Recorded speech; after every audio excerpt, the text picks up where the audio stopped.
All right.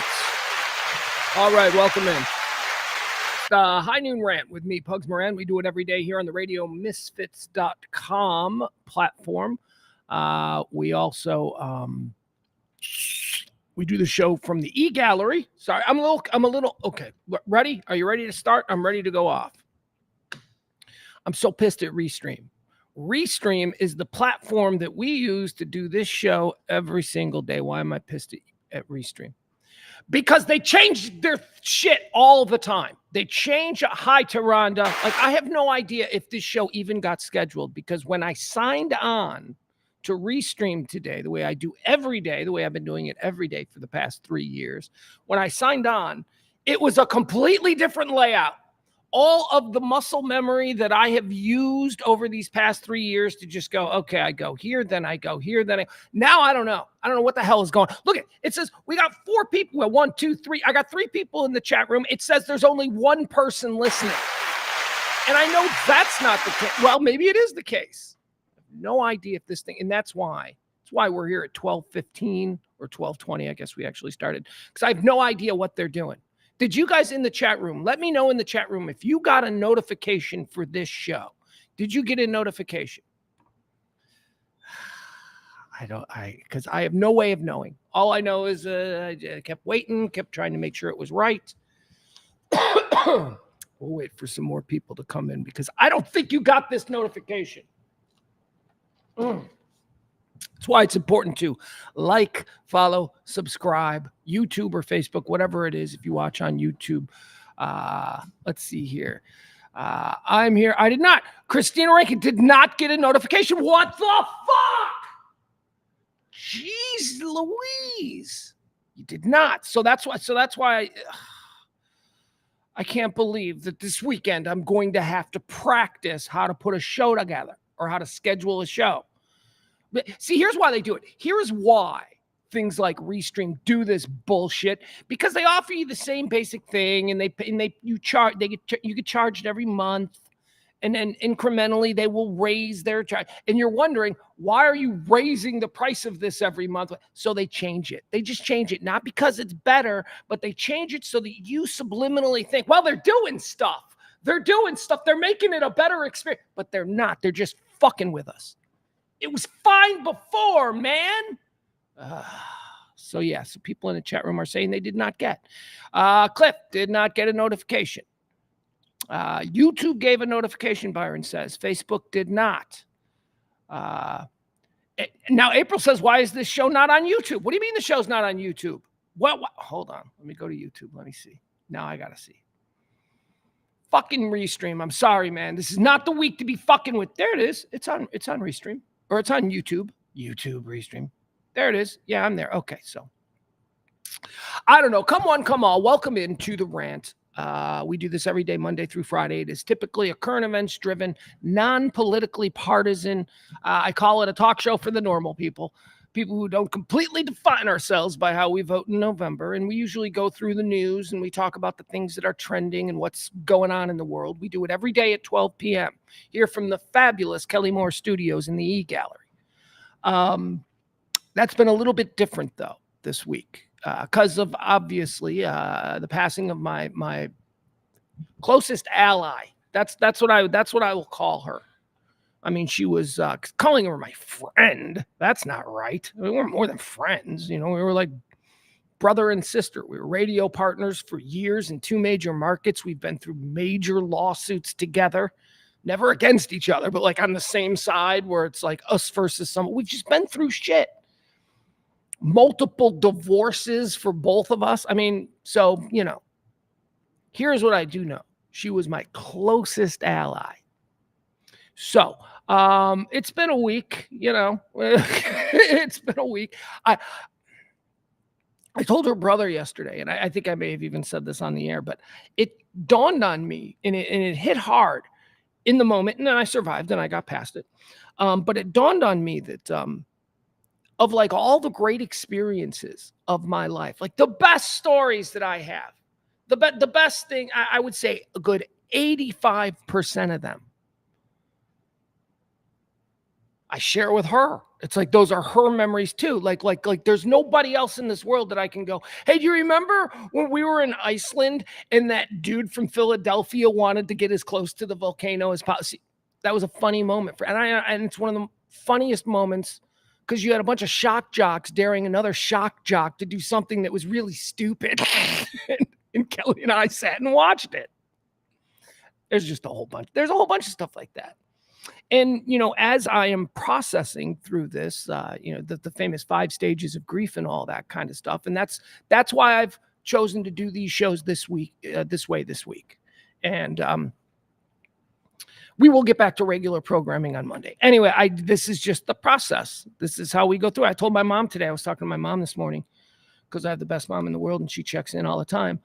I told my mom that Kelly and I shared this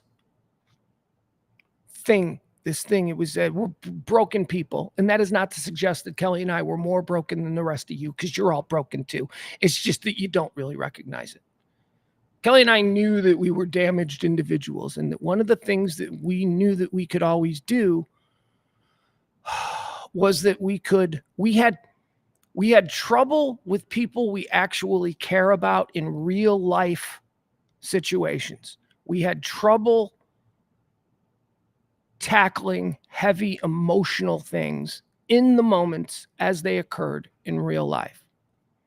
But what both of us could do was that, for some reason, if you put us in a radio show and you see us next to each other, we have no problem divulging the most personal, private, the idea of being vulnerable on the air to the listener and letting the listener just see what a normal person she was. That's something that we shared, and it's something that she was good at, and it's something that she made me better at, because man, was she better at that than me. But I was talking to my mom, and I explained that to her, and I'm like, it's just, I don't know what that is. It's just what we were able to do it this way. So you folks have indulged me for 5 days, and I appreciate it. And even today, I'm sitting there, still waking up early in the morning, still going through the normal process. But then I look at the day's news and I look at the stories that are trending, and I'm like, I don't fucking really care. This show, the normal show, the rant, the news rant. It depends on me caring. It depends on me having some passion and having a take for it, even if it is manufactured in the beginning, but I will fall into an authentic take. That's what the show depends on. And I'm sorry, but that's just not in the tank this week. I'll give you updates. Here's the update. Everybody. So what is it? What was the cause of death? What happened? We still don't know. We were told 72 hours ago that it would be 48 hours. And so we haven't gotten that back. I don't know if that's good. I don't know if that's bad. I will say this. I want to make mention one more time. Hold on. That's right. I need to put this up. Boom. There you go. The family does have a GoFundMe page for the kids, the little ones, Locke and Quinn. You can go to pugsandkellyshow.com. It'll take you directly to the GoFundMe page. I am going to, and this is directly from Declan. I'm not going to ask Declan hey man, come out and talk about it. It's none of that stuff. When maybe who knows? No, maybe one day you'll hear from them, but they are doing their thing, and they are dialed in and focused down there. Those damn kids, and I'm talking about Kelly's elder kids, the ones that you guys all knew as little ones. Those kids are dialed in, Declan and McKenna, and they are solely focused on these two little ones. Now, we have the GoFundMe page set up. The GoFundMe page, and this comes directly from Declan. He can't believe you people. He started to cry. This kid has been an absolute brick wall.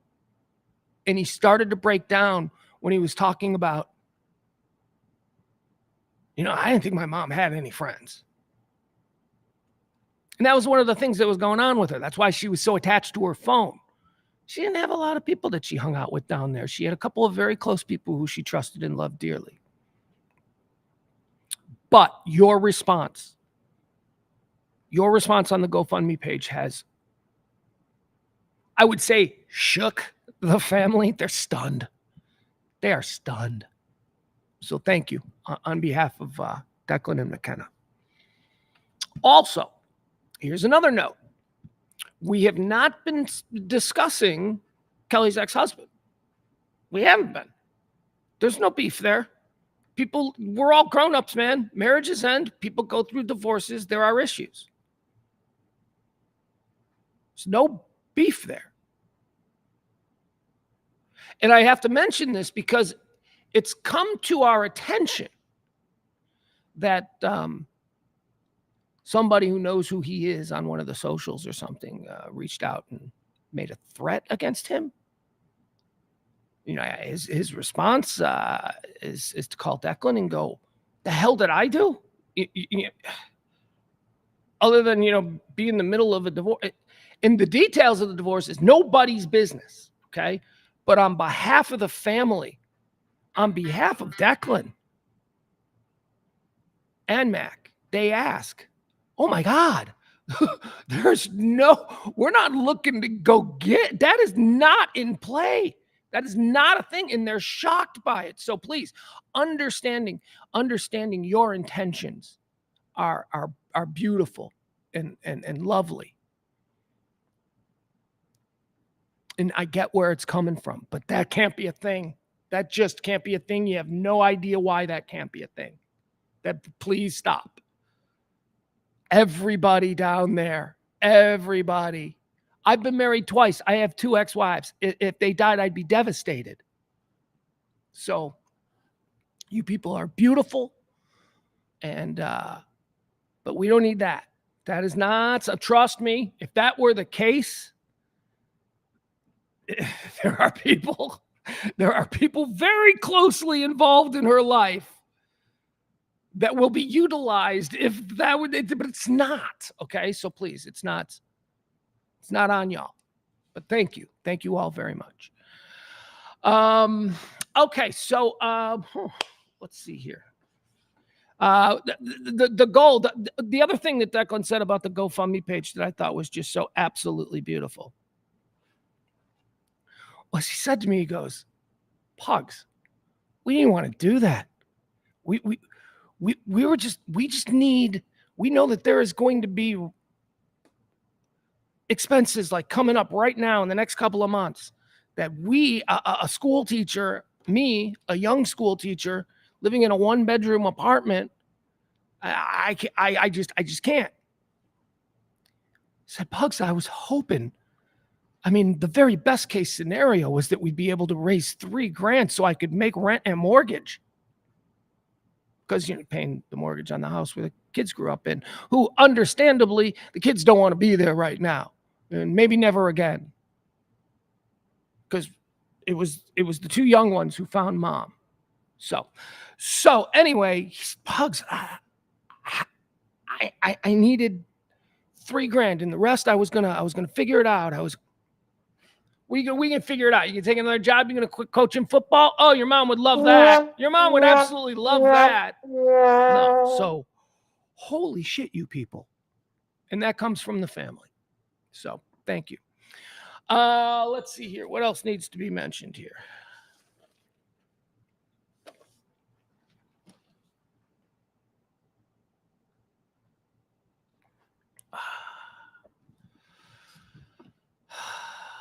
Let's see here. So here's what we're going to do today. So yeah, let's just get forward with this.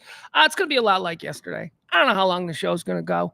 I'm still going through YouTube stuff. There's not a whole lot of YouTube stuff there. There's some good stuff that I want to play today. Some fun things. They're going to bring back nice memories for me.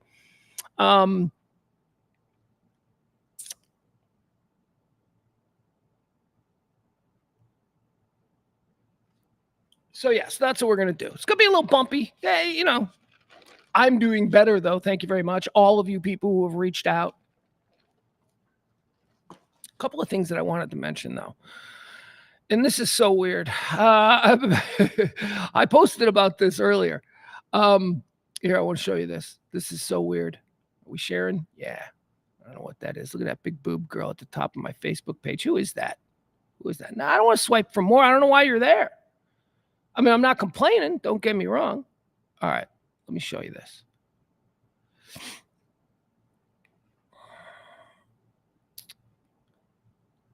Yeah, well, first of all, here, I'll show you guys this one. Look at this picture, huh? Look at these guys. Look at these old people. I love this picture. This was taken after the Pugs and Kelly show reunion on Wednesday evening. This would be the core four. This would be who's left. I said core four. Final five really is what we're dealing with, but Cody's up in the mountains somewhere planning to take down the federal government. I have no idea what. Did you see Cody on Wednesday? He's got like a full Unabomber beard going on. He's got a whole bunch of like classified documents behind him in his room. No idea what he's planning. Cody couldn't be here, but Cody is absolutely a final five.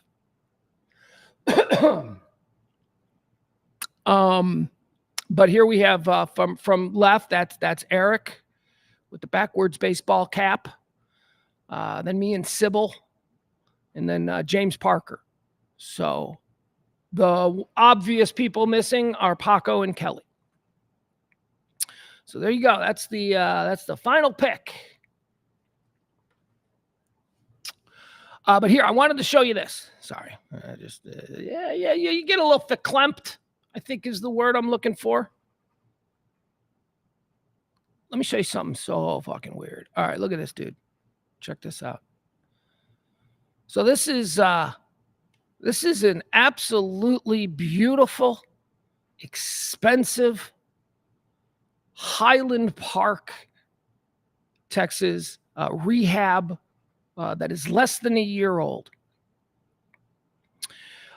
Kelly and I talked a lot about death.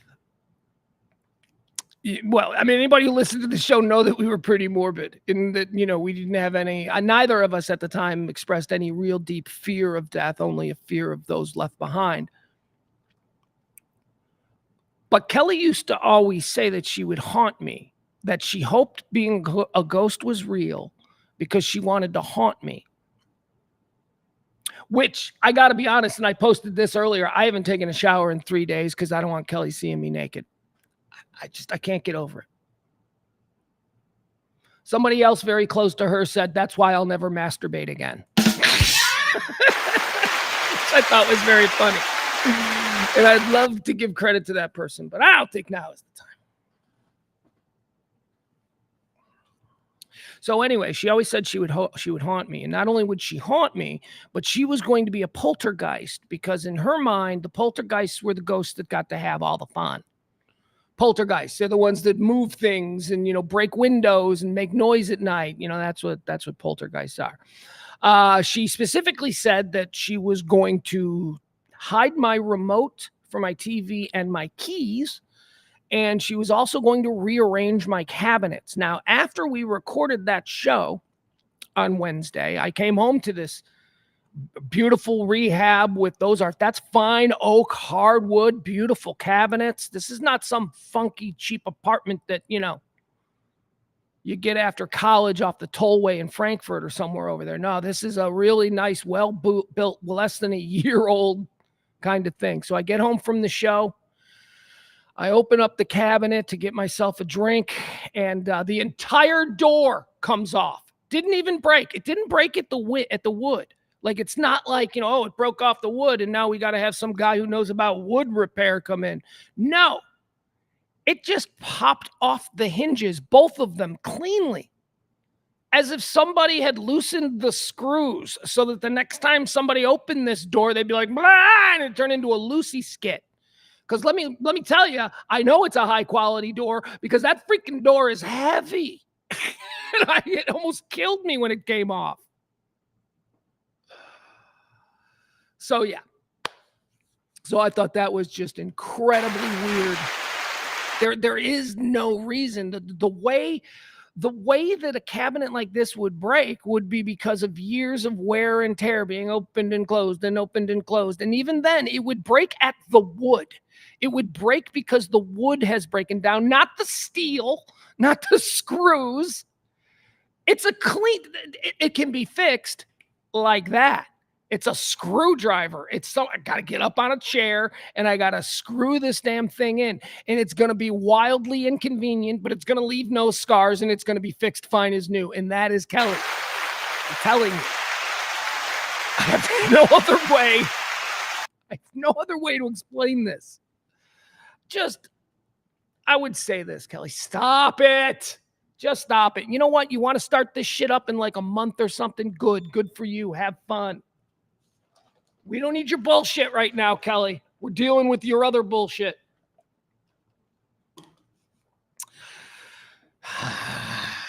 Yeah, I do. I really do. I think that's her. I also wanted to share one story. Somebody reached out to me last night on DM.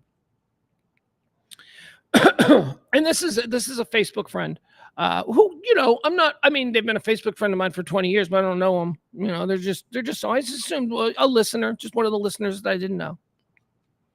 And she sent me a DM. I want to read it. No, it's better if I just tell the story. Okay, so she sent me this DM.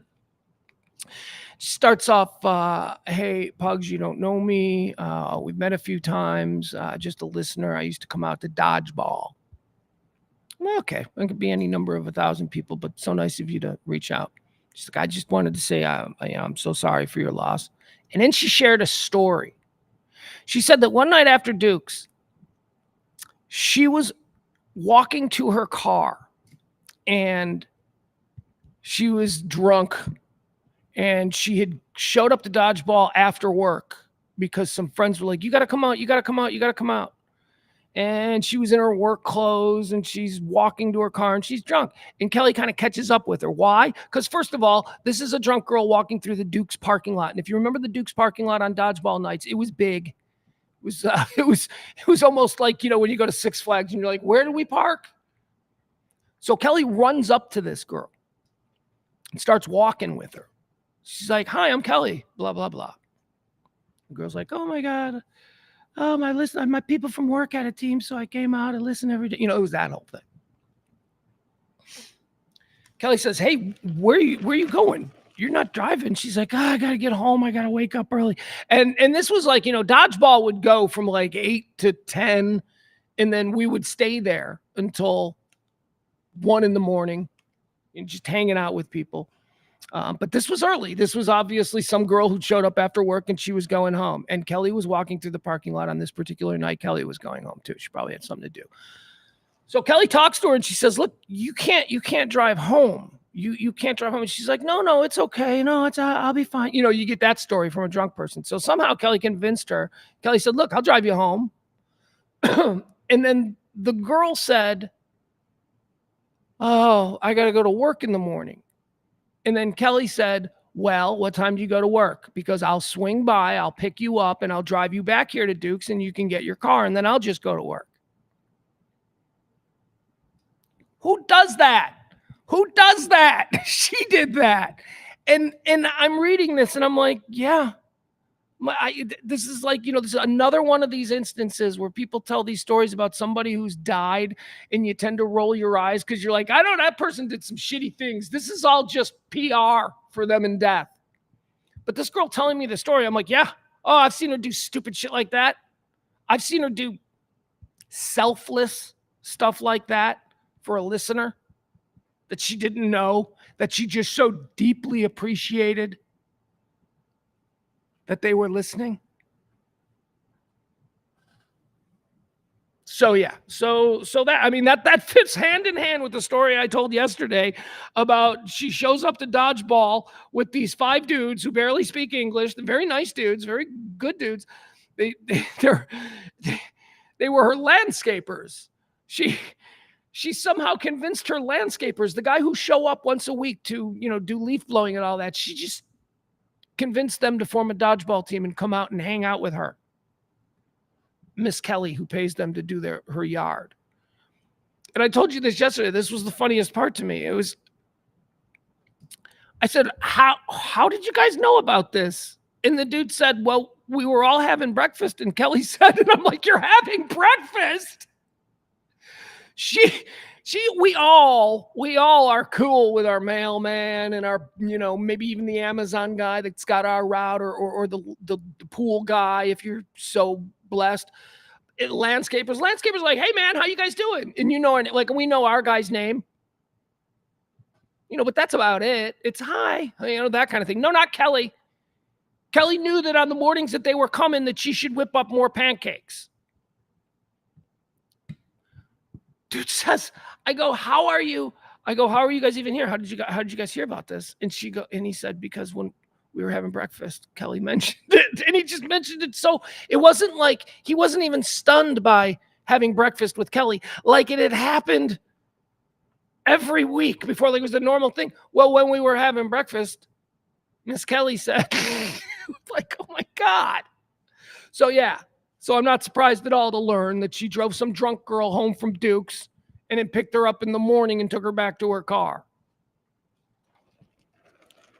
You people over the past couple of days have been treating her like she was somebody. She never thought she was.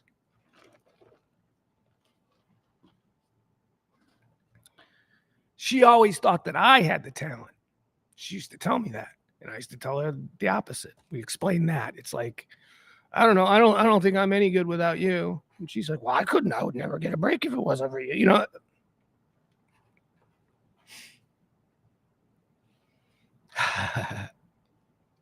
She also told me once, jokingly, I told you about our origin story, how we had worked together previously at a radio station as producers, and I was out of work and I was driving and I heard her show and they were doing a ticket giveaway and I knew the answer and I just randomly called in and somehow she answered the phone and she asked me for the answer and I said the answer, it was right. And after I finished talking, she said, Pugs? And I'm like, yeah. She said, I've been trying to get a hold of you. It's like, I have an opportunity. I want to talk to you about it. Can we do lunch tomorrow? And I'm like, yeah, sure. Okay. So we went to Maggiano's in Oak Brook and we had lunch. I remember what I got because I was very disappointed. I got pasta fazool, which turned out to be vegetables. So I sent it back and I got chicken tetrazzini or turkey tetrazzini. And it was like, this is much better. I didn't know pasta fazool was all vegetables. I don't know. It sounded good. Or yeah, maybe. I don't know, whatever it is. Whatever I ordered, I was like, no, this isn't what I ordered. And they're like, oh, would you like something else? I'm like, yeah. So anyway, she asked me to join her, and then we went to Reed Reeker, who was the general manager. And she had told me years later that the only reason that she was looking to do it with me was because there were other people that she would rather have done the show with. But she chose to do it with me because just at that point, at that moment, I was a little bit more of maybe a name, and my experience was good. Like my resume was really good. And she knew that like she could bring me into the office with the program director and, he'd look at my resume and he'd go, okay, this could be a legit show. As opposed to her just going, my friend Bill, who lives down the street, is really fun. You know what I mean? So she told me that. She goes, you only got the job because I knew you were good. It wasn't because I wanted to work with you. And she meant it friendly, the way we would, I mean, obviously that changed, and I feel like I'm her favorite partner. I feel like I'm her only partner. That's not true. She partnered with Schwartz on some things. I still think I'm preferred over Schwartz to her. What else did she do? She did a bunch of stuff with people. I don't know. Anyway, so yeah. So that's what we're doing here. We're just talking about her. Let's see here. In the chat room, what do we got? Let's say hi to some of you people. My boy KB, he says, this has got to be, I love Kevin. Kevin's one of my oldest friends from growing up. He didn't know anything about any of this. So, but he's hanging and banging with you. So I appreciate you. He says, I totally believe in signs. Our headlights in the car flickered off and on for no reason. As we were traveling to see my grandma in the hospital, we learned it was the exact time she passed. I don't much go in for that kind of thing, but it is weird. It is weird in these moments. Let's see. Let's see here. Why is that the first one?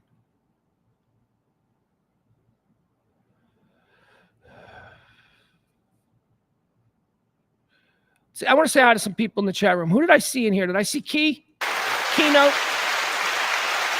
Dallas radio icon. Keynote hanging out with us in the chat room today. Let's see who else we got. Let's see. Let's just go through it. Hi, Taronda. Hi, Cam. Hi, Barney. Hi, Christina. Cecil, Christina again. Let's see. Frankie. We got Frankie B. We got Byron. We got Bill Falk. AK3547.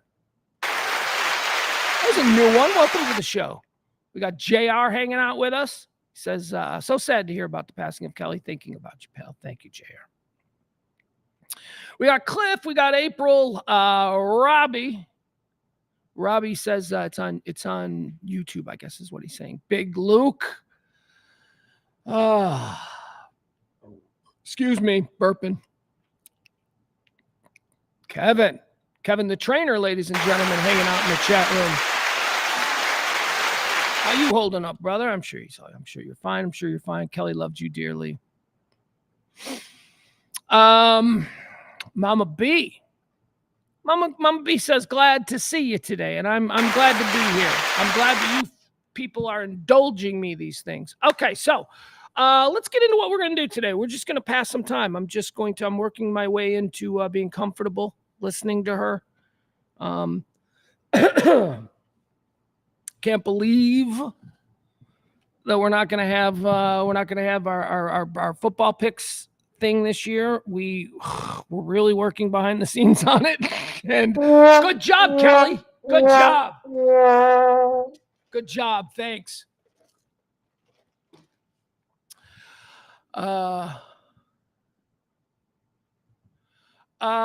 Frank says, you describe Kelly much like you do your mom, strong and independent. Yeah.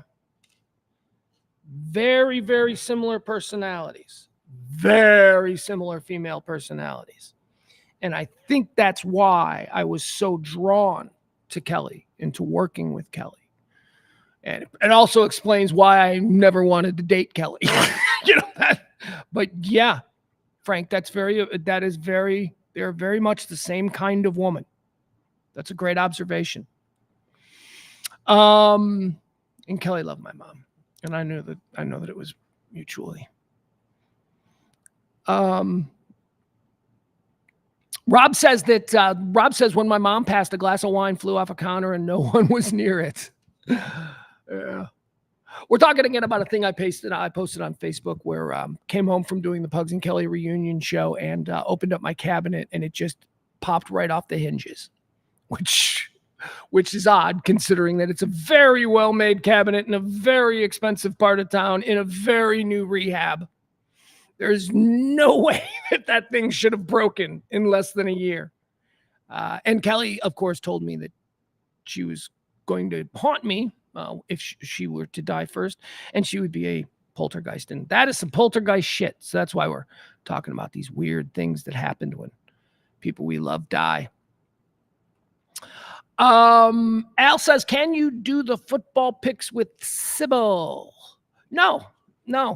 I know. I mean, I understand why you would go there, but no, I can't. That's not. I mean, I could do a football pick show with Sybil, but it would have to be different. It couldn't be that. That's Kelly's thing. That's the beauty of that was watching her contradict herself from week to week.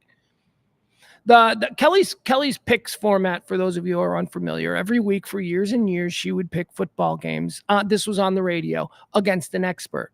I don't want to say favorite, but Brad Sham was the one that came closest to beating Kelly. Nobody beat her. She, and depending on the year, she picked against Cowboy legend Preston Pearson, voice of the Cowboys Brad Sham, Cowboy, just local legend and Cowboy legend and College Football Hall of Famer Tony Casillas, Coach Joe. Never forget Coach Joe Avezzano, legendary Cowboys coach, Raiders coach. Just anyway, that's what we used to do. She used to pick against an expert. An expert would be using all of his knowledge of the current state of the NFL, and he would say this team is going to beat this team because of this reason, and they were all very well thought out and considered reasons. Then Kelly would go, "No, you're wrong, because anytime a bird fights a cat, the cat always wins, and that's why the Carolina Panthers are going to beat the Seahawks." That was her method, and for some stupid reason, it worked. Last year was the only year where it wasn't like as it didn't seem as effective, and I believe that's because she was picking against me, and it wasn't her picking against. She still came out on the money. She still would have won money had she bet her picks all season long,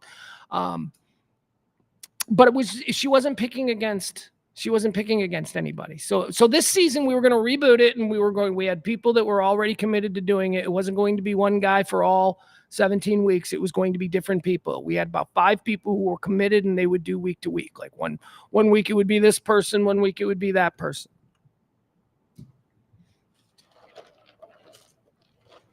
All Dallas Cowboy luminaries. That was the point of it. But yeah, that's not going to happen. And I wouldn't that segment. You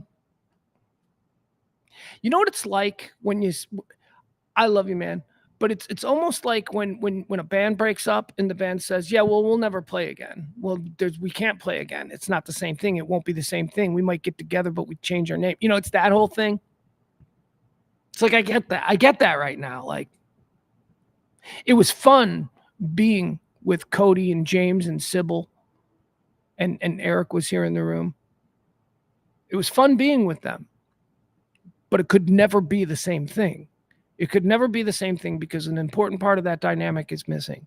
And that's the part that was, that would counterbalance me. The mom, the mother hen, the mother hen is missing. When I would say stuff to James and Sybil, they didn't, even though that they were technically, underneath me as producers of my show, I would say, like, make these demands, and then they wouldn't look at me. They'd look at Kelly, and then Kelly would be like, "You don't have to do that." That was the dynamic.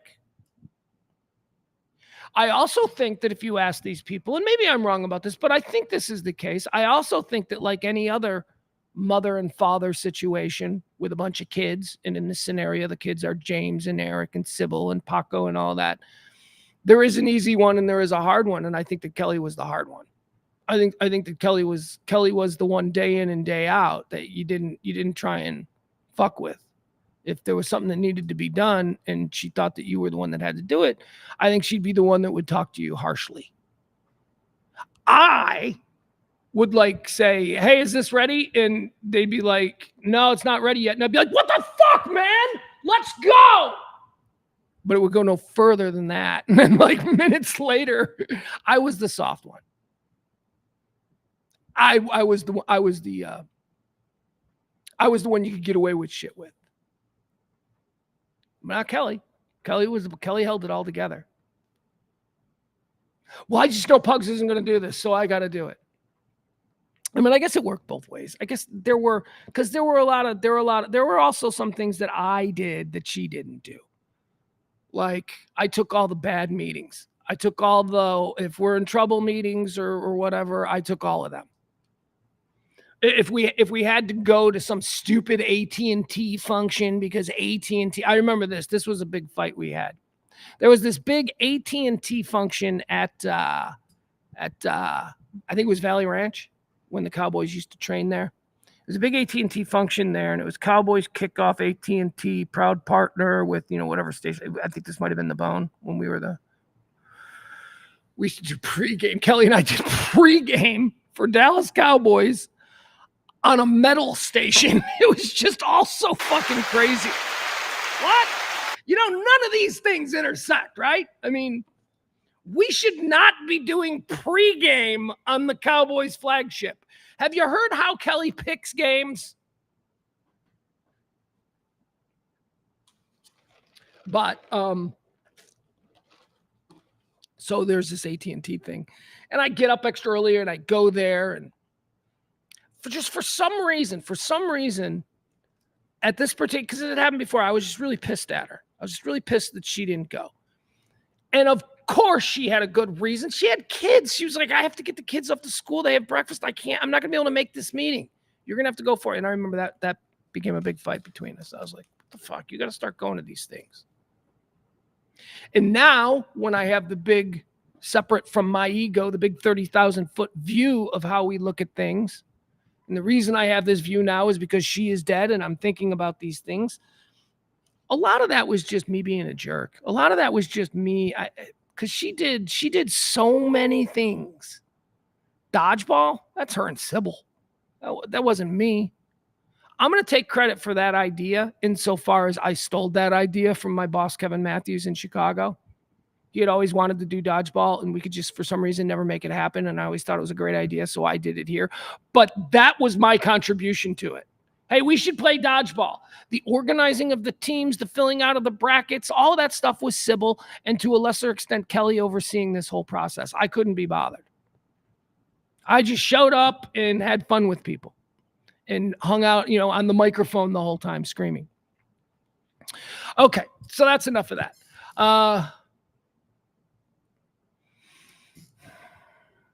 Yeah, William. William. All right, everybody in unison. Where do you keep your Buccaneers? Why, I keep my Buccaneers under my bucking hat. Thank you. That was started by Kelly with Joe Avezzano. And it took off. It was Joe Avezzano, Coach Joe, was doing a practical pick segment, and he said, Buccaneers, okay, the Buccaneers. And Kelly said, where do you keep your Buccaneers? And Coach Joe said, I don't know, like that. And then Kelly said, I'd keep them under my bucking helmet. And that's where it comes from. And so from that point on, every time we came to the Buccaneers game, Kelly would ask, where do you keep your Buccaneers? To which Joe Avezzano would reply, under my bucking hat. Yep. Stupid little things. Fun little things, though. Marcus said that, too. I want to give credit. I'm sorry. It wasn't just William who said, where do you keep your Buccaneers? Marcus also said that. All right. So here we are. Memory lane, there is not a whole lot of really great examples of Kelly that are on YouTube. For some reason, the stuff that is freely available from our show that is on YouTube, much of it comes from the Grammys. This was done intentionally to show the Grammys how hard we were working in the early days of YouTube and all that to create videos. And so a lot of that stuff, but also there's a lot of good stuff there. There's a lot of, but as far as like really listening to our old shows, that's going to be something that'll be coming to you shortly.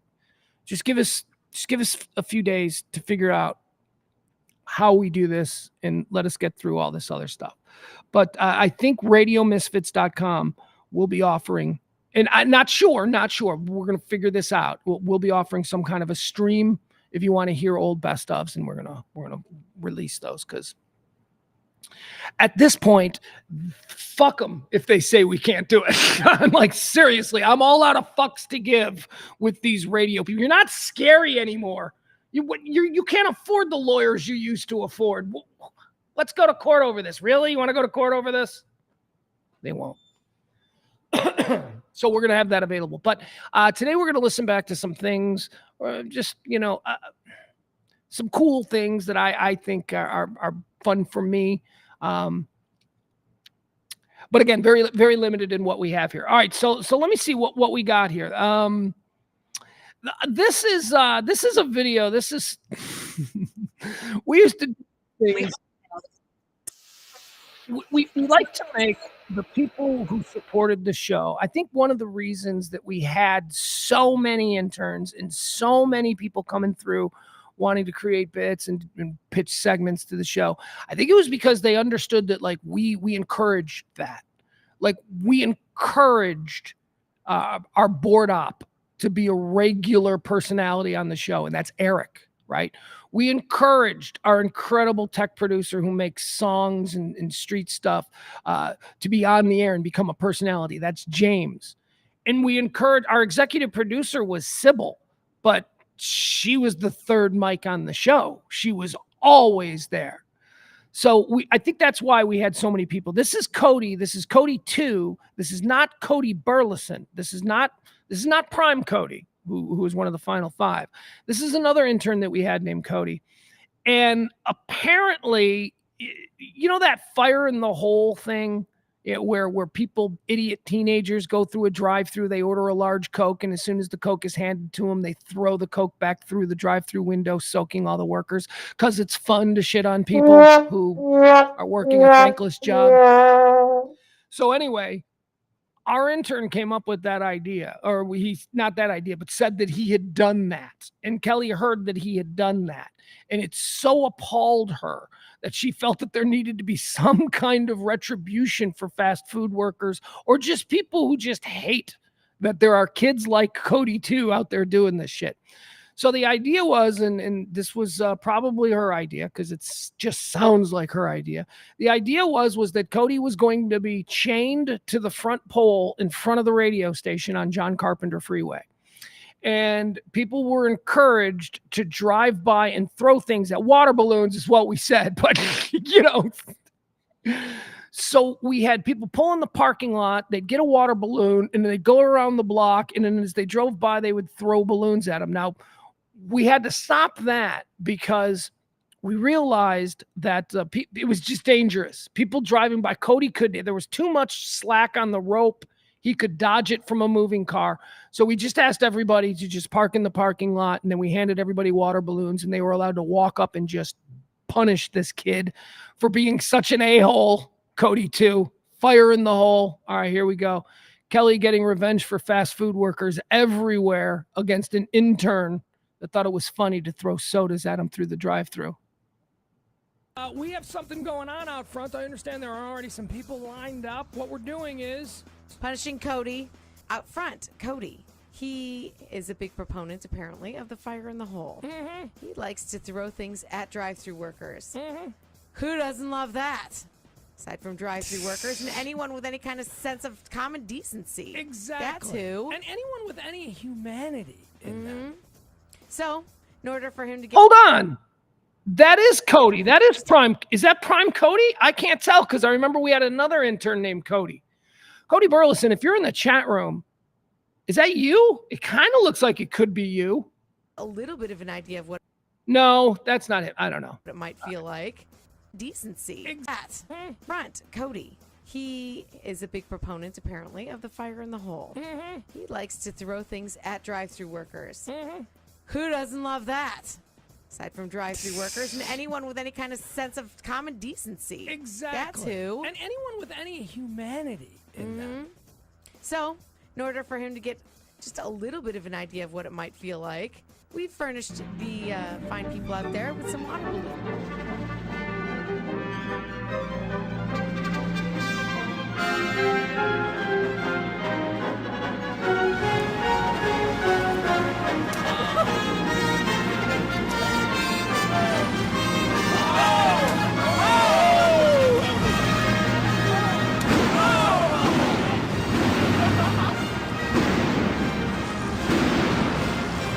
Oh, that's Eric. Eric, Eric abusing his intern. Oh, bitch!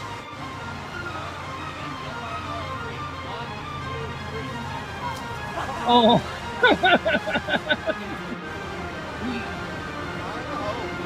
Oh. Okay. All right. Probably couldn't get away with doing these things today. Canceled for being. Oh yeah, okay. Coming, boys.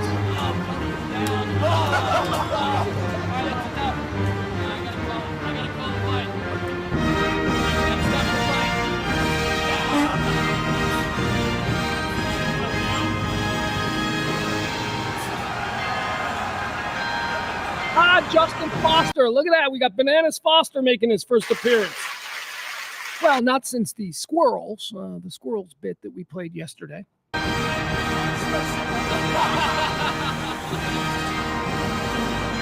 That sounded funny. Wish we could have heard it.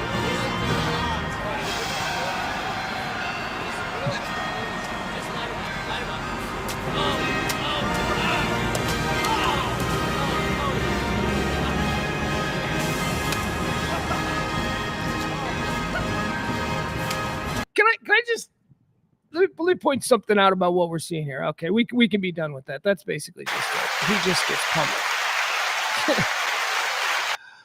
Let me point something out about what we're seeing there. Those were the live 105.3 studios over on John Carpenter Freeway. They were shitty. It was basically a warehouse that See, here's what you have to understand. CBS radio in this market and nationally, CBS is known nationally as the Tiffany network. Tiffany, like the Tiffany jewelry store. It's the classy network. It's the network that advertisers know their products are in good hands with. And when Live 105.3 started, there's a big, beautiful building here in Dallas, right at Fitzhugh and 75. You probably saw it your whole life growing up. On the top of the building, it says CBS. It's the big CBS building here in Dallas. All the CBS radio stations are there. All of them, your KRLDs, your K-Loves, your whatever it is, they're all, and there's a bunch of them, they're all in, I don't even remember them though.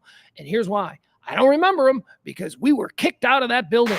Yes, 105.3 was kicked out of that building and moved over to the shitty, way on the other side of town too. It was just literally on the other side of town. We were moved from 75 and Central over to John Carpenter and Mockingbird, which is where we are now. I mean, basically the design district.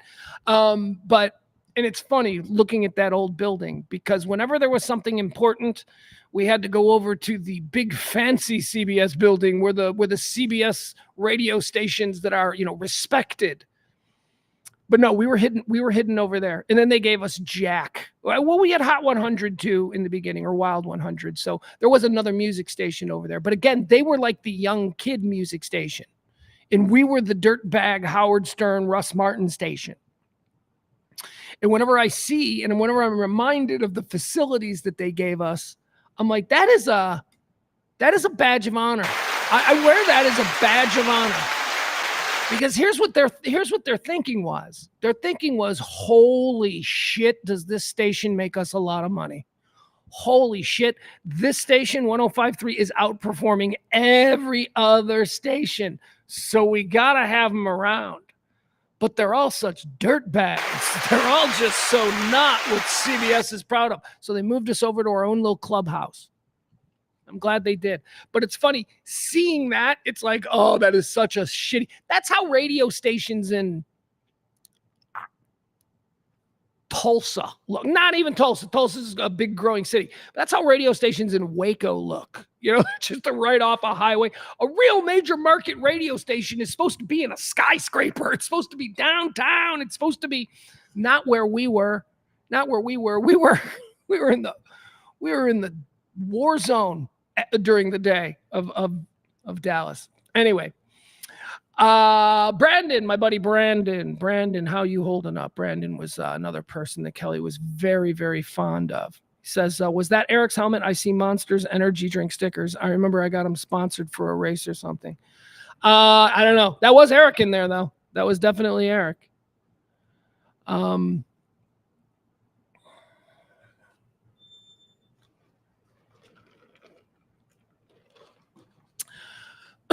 So yeah, that building was shitty. we abused that building. I mean, honestly, you couldn't do the things that we did, and maybe that was part of the CBS metric as well. They're gonna do things. They're gonna blow things up, and they're gonna throw water balloons. They're gonna chain interns. That we can't have that here.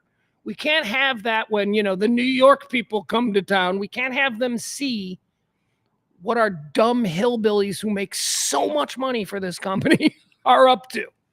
So they hit us over there. Let's see. What is this? Okay, here's a nice little, this isn't great content, but it's certainly, if you love Kelly, it is an indication of our chemistry and our ease and just her natural, just whatever. Talk about someone who would never use cue cards. I mean, she committed something. She's like, what do I need to know? Okay. And then she just roll with it. Here's a teaser. We've been talking a lot about the Grammys, about how yearly Kelly and I would get sent to the Grammys to cover it. And it was just the greatest trips of our life. We just loved going out there. It's such great memories. So this was a teaser. This was just what we called a Grammy teaser. The station made us record these. So this was probably after a show in a studio, her and I wanting to go home, but them being like, no, you got to cut these things for the Grammys. So this is what those looked like. This is me and Kelly promoting the Grammys. In what year? I don't know. All right. Hi, everybody. Kelly, say hi to everybody. Hi, everybody. Right in that lens right there. Guess where we're going? We're going home because it's Friday. No, where we're going next week. Oh, you mean Star Power All Pro Foundation and Horizons Unlimited Travel? Hey, did you catch me looking down at the paper? Yeah, I did. That was good. That was good. So smooth. They're taking us to the Grammys. Yay! That's the 50th annual Grammy Awards. We expect to be hanging with big stars like Justin Timberlake. No, he's not going. Beyonce will be there. And the Foo Fighters will be there. Foo Fighters. And keeping the Grammys free of foo. That's right. They will be. Also, there are going to be other people that sing there. Singers. Mm-hmm. And people that... Kelly, from what I understand, not just people who sing. Of all the singers in the last year, these are the best ones. So voted on by the Grammy Academy of Grammy Recording Grammy Arts. But don't worry, it's not like you're not going to get a chance to experience all of this, because first of all, it's on TV. Right. Everybody knows that. Mm-hmm. Sunday night, 50th annual. But the Thursday and Friday before that, thanks to these people, we're going to be... Those people. We're not even going to say it anymore. Thanks to these people. See, Star Power. Star-Power.com, where everyone is treated like a star. All Pro Foundation Repair. Because you're all pro and you need some foundation. And Horizons Unlimited Travel. Hey, we're getting married. Let's plan a trip. It's unlimited. Mm-hmm. You're limiting go yourself. anywhere. Well, I need to make a mention of that. I don't know if you heard Kelly, the Horizons Unlimited one. She said, hey, we're getting married. That caused like a bit of a stir. People in the building, people in the actual that worked with us, they were like, are they getting married? Are they? But why did Kelly say they're getting married? And listeners as well. The old, I don't know what we were on, MySpace or Friendster or whatever, but there was a thing and we played into it for a little bit, like a couple of days. And we're not talking about that. But then we were like, that's just stupid. Who would think that we're getting married? Because of the way she said it. What she meant was she was talking about the royal we, like the person hearing this ad, like, hey, we're getting married. But the way she said it, it seemed like she announced that her and I were getting married. Thanks, Power. Star-Power.com, where everyone is treated like a star. All Pro Foundation Repair. Because you're all pro and you need some foundation. And Horizons Unlimited Travel. Hey, we're getting married. Let's plan a trip. It's unlimited. Mm-hmm. You're limiting go yourself. anywhere. Well, thanks to these folks, we're going to be at the Grammys 2 days beforehand, hanging out backstage, doing our shows live from there. And let me tell you, you never do know who's going to stop by. Maybe Kevin Federline with kids in tow. Mm-hmm. Maybe... All right, that's in reference to the year before when Kevin the Britney situation was huge. And we're at the Grammys and we see this dude dragging these kids around, Britney babies. We'll just call them Britney babies. He's walking around dragging these kids. And Kelly goes, Pugs, that's Kevin Federline. And he doesn't seem to be talking to anybody. And I went, that's not Kevin Federline. If Kevin Federline was here, he'd be talking to everybody.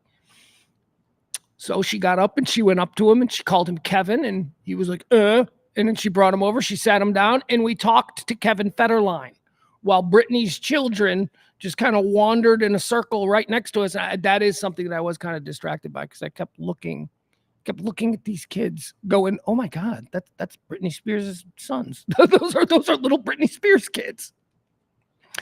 It's also the interview with Kevin Federline where we both, after it was over, we both looked at each other and went, he really seems okay, doesn't he? He seems okay. He seems like I can see why he took that ride. He was just like a regular dude.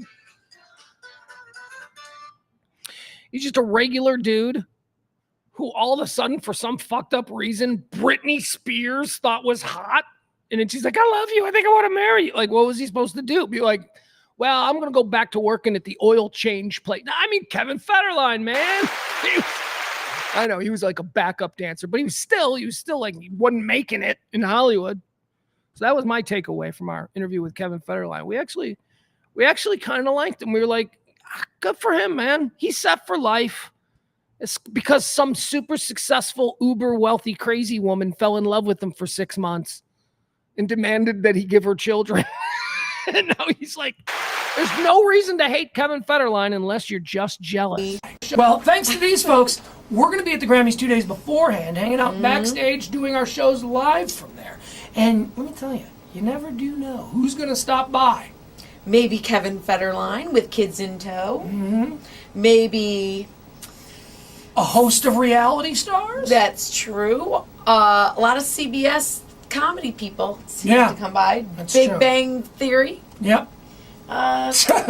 2 men and a baby. Kelly did not watch CBS television, apparently. The odd. Yep. 2 men and a baby. The odd cast member of a CSI show. And maybe Heroes people. We met our Heroes friends last year. Oh, that's right. We did. Parkman. Yeah. I love that guy. All right. Well, the point is. I mean, you think maybe Craig Gass might have some time? Oh, I think maybe. Stop by and hang out and do some impressions. Yeah, probably. But it is. It's a good time because we just sit there and then like celebrities walk by and we say, sit down and talk to us. And you'll all get to hear it Thursday and Friday prior to the Grammy broadcast, which is a week from Sunday. That's right. Live from the Staples Center in LA. See you there. All right. That was me and Kelly doing something that we didn't want to do because we wanted to go home. Those trips.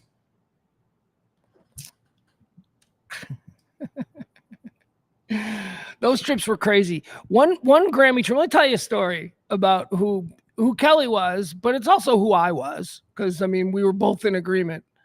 So we're out at the Grammys and we're staying at the Standard Hotel, which at the time was, well, it was Grammy Central. It was where all the stars were put up, like the host, the people doing the introductions, the Grammys. If you were involved with the Grammys, your suite, your hotel, you were staying at the Standard, and that's where we were staying because we were media. We were part of the Grammys, so it was so cool. We used to one year when Emil came. We just staked ourselves at this little table in front of the valet, where the valet would come in and out, right? Where the people would stay and wait for their car. And our table, where we were sitting, we're drinking coffee outside of the beautiful Los Angeles day. We're drinking our coffee. Our table was probably 5 feet, 10, let's say 10 feet from where you would stand if you were waiting for your car to pull up. And oh my God, the people that we saw. Kelly had been talking about Green Day because Green Day was all over the hotel. And it was the year that they, American Idiot and all that. It was the big Green Day Grammy year. And Green Day is walking around the hotel and we're seeing him. And Kelly kept missing Green Day. She wanted to see him. and it became a joke because we'd all be like, I saw Billy Joel again. I rode in the elevator with him. And Kelly would be like, God damn it. Why can't I see any of them? So she kept missing him. And Emil and I were sitting there at this table, and Kelly was there. And we're just watching celebrities. I mean, celebrities are coming and going. They're standing right there. We're like, hi, how are you? And they were this is pre-Grammys. This is them getting ready to go over. And they are decked out. They are in their Grammy clothes, and they're waiting on the limousines. And me and E are sitting there, and Kelly was there, and there was probably the odd girlfriend at the time there or whatever. Seeing these people come and go, you look great tonight. Good luck. And then you get like Sandra Bullock or somebody going, thank you. It was cool. It was fun. We're just sitting there. Sandra Bullock, why the fuck would she be? You know what I mean? Like a celebrity, the random celebrity. So Kelly's sitting there and she goes, I'm going back to my room. I'm like, okay. This was Grammy night. She's like, I'm going back to my room. And by the way, that's the other thing about these Grammy things. We didn't have tickets to the actual event. I mean, we did. If we wanted to go, we would be up in like the 300 section, but we didn't actually have tickets to these Grammy events. So Kelly goes, I'm going to go back up to my room. She goes back up to her room. And I swear to God, within 5 minutes, the entire band of Green Day walks down and stands right there. They stand right there. Oh my God.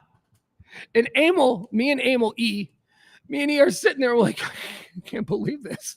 We're literally having moments with the members of Green Day. Like they walk up and I'm like, hey guys, man, this is going to be your night. This is going to be a huge night for you.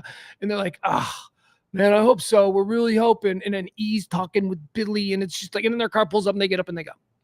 But it was so crazy because everybody else was seeing Green Day. And then we had this like really cool, really human interaction with the boys in Green Day. Like normal people, like a real normal kind of, hey, good luck, man. You guys are going to get it. We're rooting for you. And Kelly had just left. She had just left. Oh, another example of that later that night.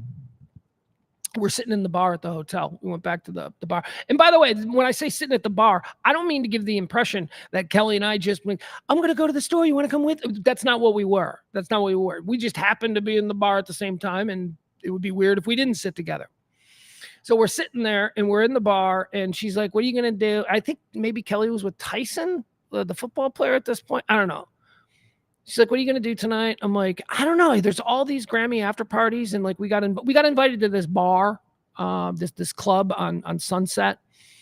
I think it was being put together by CBS Radio New York. Anyway, it was a pretty cool party. And there was a whole bunch of celebrities going to be there. And we were thinking about going to it, but then it was like, Kelly and I didn't really love those kinds of situations. We always felt like we didn't belong. Imposter syndrome kind of a deal. I mean, and we overcompensated for it by like trying to belong more than anybody.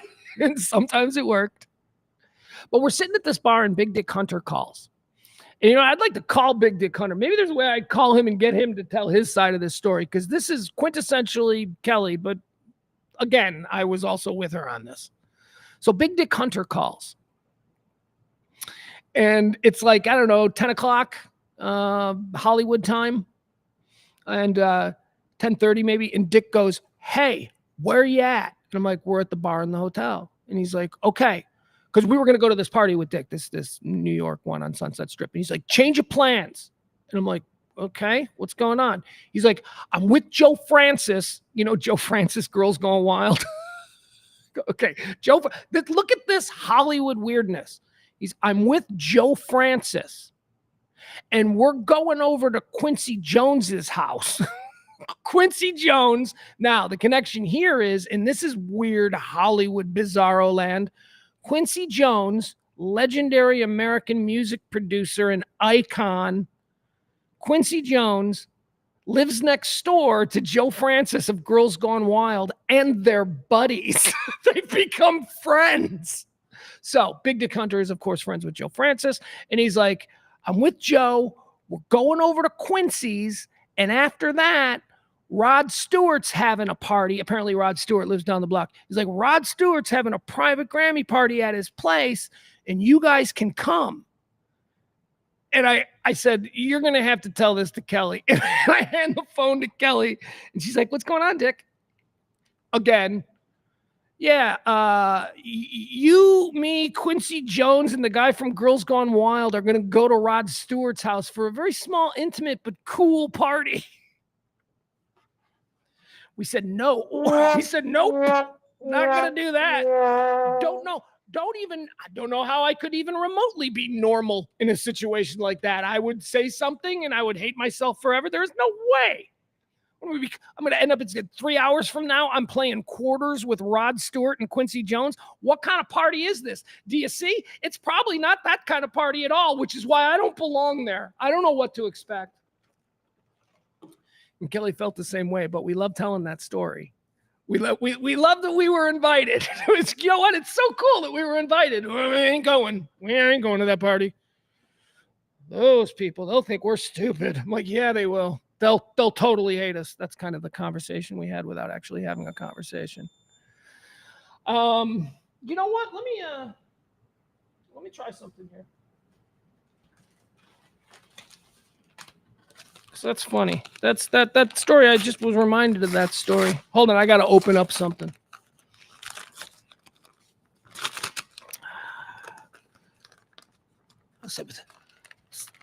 You know something that somebody reminded me of that I hadn't really thought? Oh, come on, really? Do these things have to be this absurd? There we go. Some listeners have reminded me of the Pugs and Kelly fights. So I wanted to talk a little bit about the famous Pugs and Kelly fights. One of the things that we were very well known for was having very real and very authentic fights, arguments, ugly things that would routinely fall into the personal attacks. Hold on, I'm trying to do this. You know what? Forget it. I'll talk about this. And people, listeners, I can't tell you how many times we would walk out of the studio after a show and a program director or some person from management would intercept each of us individually and be like, "You okay? You okay? That was pretty real. You made her cry on the air. That was pretty," stuff like that. And we both had the same answer. "Yeah, we're fine. We're fine." Not going to say it didn't hurt. Not going to say that we didn't, feel pain from one another's words. But we knew what that was. We knew what that was going to sound like. And I hate to sound fucking pretentious, but for lack of a better word, that's the art. That's the thing. Trying to connect with these strangers who are listening, who don't know you and you don't know them, but struggling to find the common human threads. And, having a fight with someone you love is a common human thread. And Kelly and I loved each other, and everybody knew that. But man, could we have fights. So somebody asked me about the fights. Were those real? Yeah, they were real. Yeah, they were real. And they never lasted. I can say this.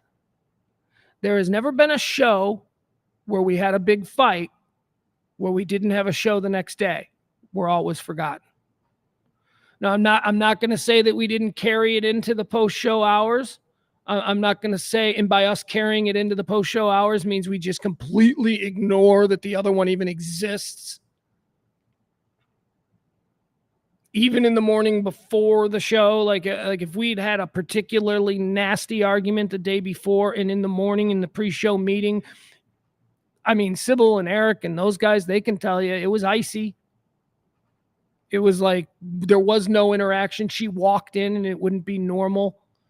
"Kelly's here." It wouldn't be that. She'd walk in. I wouldn't say anything. She wouldn't say anything. We'd have the meeting.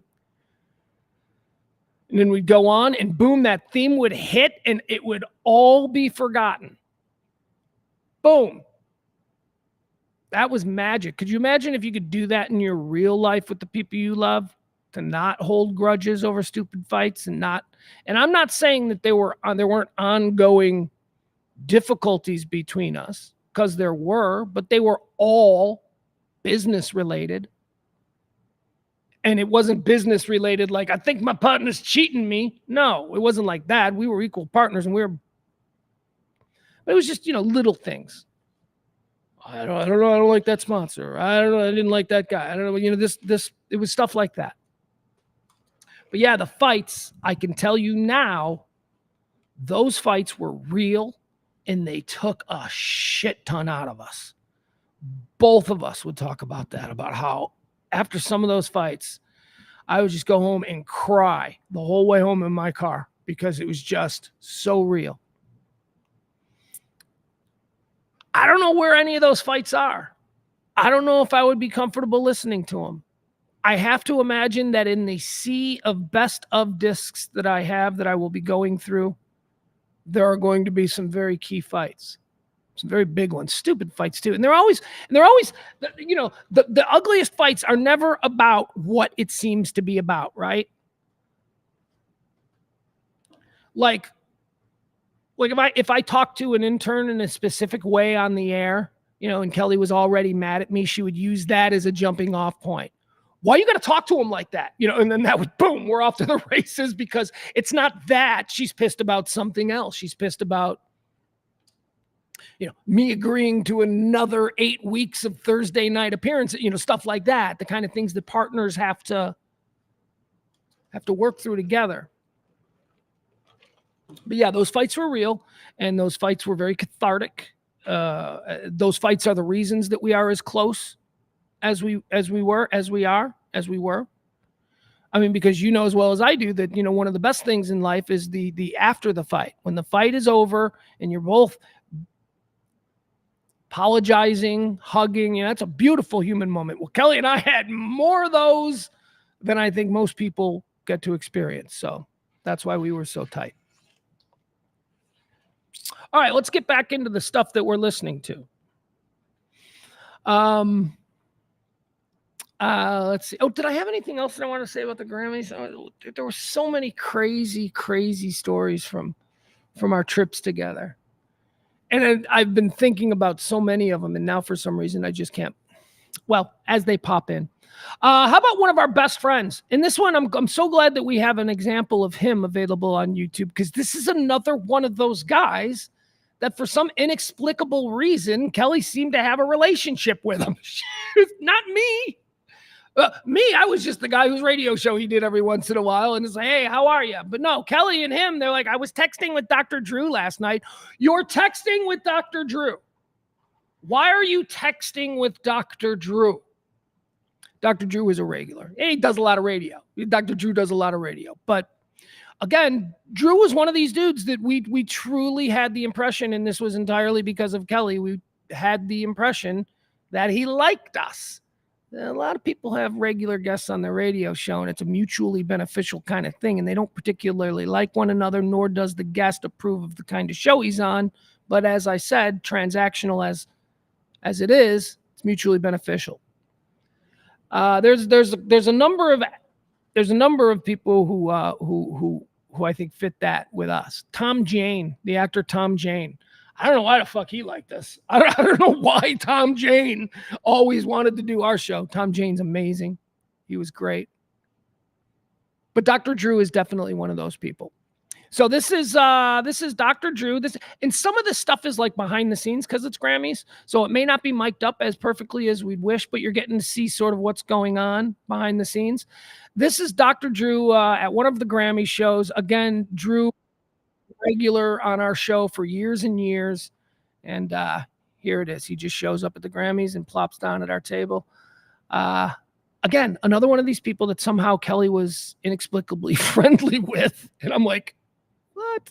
I guess, being a beautiful, smart, articulate, and big personality girl probably does help.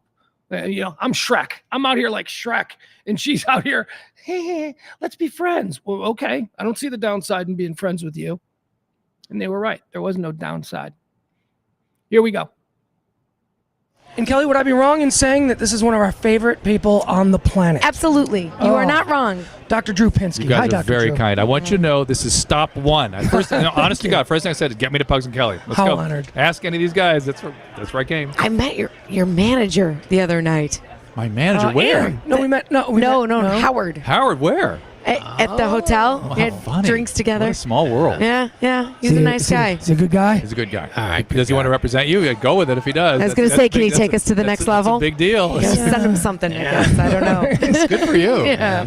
Now, Dr. Drew, we just talked with Brigitte Nielsen. Good. Celebrity Isn't she Rehab. doing great? Yes. She is wonderful, She right? looks Yes, she is. amazing. Right? Yeah. She complains about her weight, but she looks sensational. She looks great. Yeah, and not only that, I keep telling her, anyone that will hear me, listen to me, I say, this woman needs to be the U.S. ambassador to Denmark, right? She speaks 5 languages like native. Does she you should really? see, what you don't see on TV, she's on the phone talking in Danish, Italian, German, and then you can't tell it's not an Italian person My speaking. Lord, I've never really. What nationality is she? She's Danish. She is? From Denmark. But Why- she I thought is she so was Russian. She is so smart and so Because of Red Sonja. Oh, no, because of Rocky. That's what it was. Rocky 3 or Laughing 4, time is whatever it over. was. Yeah, that's it. I will destroy you. Yeah. I just always thought she was Russian. No, she's a great woman, and she's doing great in her sobriety, and I'm sure she impressed the hell out of you, right? Yeah, she really did. did. She really did. Now, we were talking about, we love Celebrity Rehab. Thank you. And again, we talked to you last week, and we mentioned that there was a really high possibility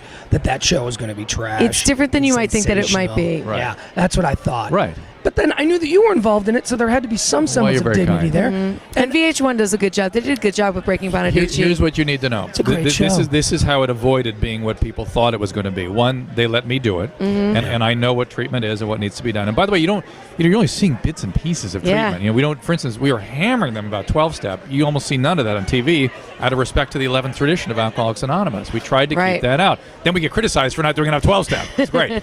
But what you need to know is that at the beginning, the television part, the television people were very nervous about this. How is it going to be TV? We'll have to have a mural that they'll paint. It will simply have to have something visual. You know how TV people think. Yes. And I kept saying, Bob Forrester, the counselor there that you see in the show with the glasses and the 21 Times guy? The 21 Times guy. He kept saying, both he and I were saying, guys, it's just treatment. It's just treatment. Just things happen in treatment. You'll be so surprised. Right. Oh, yeah, okay. But we'll build a totem pole too, right? We get it 3 days into treatment, and the head of VH1 came up to me in the hall as I was leaving the unit, and he goes, I understand now what you were talking about. We see what's happening here. You have our full support. We'll see you in 3 weeks. I couldn't believe it. To me, that is such an enlightened leap of faith. I don't think any other network could have done that. Do you have any celebrities coming up to you now and going like, hey, really, I need to talk to you? I already had lots and lots and lots of that. Yes. And that's why I knew what's going on with celebrity, and that's why I understood the specific problems that they were likely to have in a treatment program like we put together. Right. I get lots of that. Speaking of that, can we the whole Britney thing? I guess you would be the expert to ask. The other day we went on and we read. Is it Lynn? Lynn Yes. Spears' Lynn and Jamie. court, the restraining order document. Yeah. Did you read that? I didn't. She alleges, at least. That the guy was crushing the Seroquel and the Spiridol up. Yeah, I heard about that. What happened? We've been here. By the way, she's not such a bad out. idea. How did she get out? To me, it was like, okay, good. Maybe that's why she's still alive. And that's what I said. I mean, because if you read that order of what she said, it could be spun the other way. Well, here's how she got out. When in California, you're allowed to be held spontaneously for 72 hours based on the recommendations of certainly qualified physicians and certain nurses and certain police officers, things like that. You can be held against your will, which she has been now twice. And that is a status reserved for the most acutely ill psychiatric patients. After that 3 days, you can have what's called a probable cause hearing for a 14-day hold. And very often the bipolar manic patients need that. And that's actually a court hearing where a judge, a court reporter, and attorneys come into the patient's hospital room and have a court hearing. Yeah. And the doctor makes their case as to why this person should be held against their will for 14 days. I suspect that happened and failed. And the judge let her out. And that's why the Spears are saying, this is ridiculous. People are going to be hurt. The legal system should be working with us, not against us, because they let her out. And, of course, immediately, I don't know if you saw the footage of what happened when she got out, but immediately nearly killed some people with the paparazzi running all over the place. They're not wrong. Is that her fault, or is that the paparazzi's fault? It's their shared fault. I mean, she's not in her right mind, so she's impulsive and doing things that are dangerous, and they're amplifying that by falling in her wake. Yeah. Does that sound right to you with a recounting of what she does in terms of like all of a sudden I need a lipstick and running out? It's bipolar. Yeah. Dr. Drew's being taken away from us. Yeah. Oh, really? Is that what that is? One last question. Yeah. When do you sleep? I don't have Lately, any. not much. It's been, I had a lifelong, stable 4 years or so where I had my life under my own under control. Not right now. In celebrity rehab, the reason I ask is because when you show up in the middle of the night. I know. You live close that would be to after. there? Yeah, I did live close there, and that was often after Loveline. They'd call me while I was on Loveline. They go, "Jeff's trying to leave again. Come on." I was, all right. Jeez. Oh my God. I love the way you handle that. Everybody's freaking out because Jeff wants to leave, and you just come. You're not going. We'll talk later. He is one of our most favored guests, Dr. Drew Pinsky. By the way, listen to Loveline right here on our station. Yep. All right. Yep. We'll take a break and be back. It's Live 105.3. Thank you, guys. All right. There you go. I was looking. There's a video on YouTube somewhere, and I just can't find it because that is again another example of the super cool ass booth that they gave us. That was our pimp booth there at the Grammys that they had special for us because we'd been there so many years in a row, and I guess they appreciated the way we did it. But there were a number of things that Kelly would do that I would never think of. You can see that's a big room, and there's people just walking around everywhere, and you don't really know who's who because they're just all celebrities just walking around. They've got food in the other room. Because it's celebrities, you can imagine the way this thing is catered. I mean, the most incredible buffet, the famous buffet line where Kim Kardashian explained to me the difference between red and green salsa. So there's food. So they're just all over the place, but they'll walk by your table. They don't know you. They'll walk by your table. So what Kelly used to do was she would go down to the Walgreens. There was a Walgreens right there in downtown Los Angeles. And she just bought like $100 worth of candy, like the best candy. Like she had really good. And then she just put candy on our table in all of these different bowls. And I was like, what are you doing? I don't get it. And she's like, that's Starbait, Pugs. And I thought, what? You think a celebrity is just going to come over here because we've got free candy? And she goes, watch. And there is a video. First of all, Kim Kardashian, I'd love to be able to find that video. All we have are the pictures. But Kim Kardashian is sitting there and we're eating candy together. And she's sucking on a lollipop. But there is a video somewhere on YouTube that I can't find. It's Panic at the Disco. Panic at the Disco came and sat down. And the first thing that they say is that this is the candy table. Everybody's talking about the candy table. I'm like, that's Kelly. That's Kelly. Yeah, they knew. It didn't work when Janet Jackson walked into the room. Oh my God. Janet Jackson, I'll tell you, that's the craziest thing I've ever seen. I've seen celebrities before, but I've never seen a room behave the way it did when Janet Jackson walked in. She walked right past us. She had no interest in candy. We're like, Miss Jackson, if you're hungry. That was my great line that I thought at the time. And Kelly looked at me like, what? And I'm like, Miss Jackson, if you're hungry. I thought. Janet Jackson walked right by us. But Panic at the Disco didn't. And I can't find that on YouTube now. I don't know. Hey, if somebody finds the Pugs and Kelly at the Grammys with Panic at the Disco, send that to my DM on Twitter because I'd like to watch that. All right. What else do we have this day, this Friday, this final day of mourning, the 5-day mourning period that we will be observing here in remembrance of the lovely and talented Kelly Mohr, my partner. I'd like to remind you all that there is a GoFundMe that has been set up for her kids. Help them out if you can, won't you? Just drop a little something there. If you're unfamiliar with GoFundMe, you can just go to pugsandkellyshow.com. pugsandkellyshow.com. And that's a link that'll take you right to the GoFundMe page. You won't see anything Pugs and Kelly related. Well, you'll see Kelly. But that'll take you right to the GoFundMe page. So pugsandkellyshow.com. Or if you want to show off, go to GoFundMe and look for In Loving Memory of Kelly Mohr. So thank you all so much. So what else do I want to talk about here? I want to play more stuff. I want to play something that I think is cool because we've talked about it a lot. And it's also a tremendous example of how Kelly understood, not me, I wasn't as good at this. She inherently understood when to lay back and just let the moment talk. You hear about this being a skill that's attributed oftentimes to baseball play-by-play guys who know when to shut up when the home run's important and, let the crowd and let everything else play out. Kelly knew how to do that. And this is a great example of it. This is a chunk of video. This is one of the coolest. This was just very cool to watch because it was so real and it was so authentic. We were interviewing.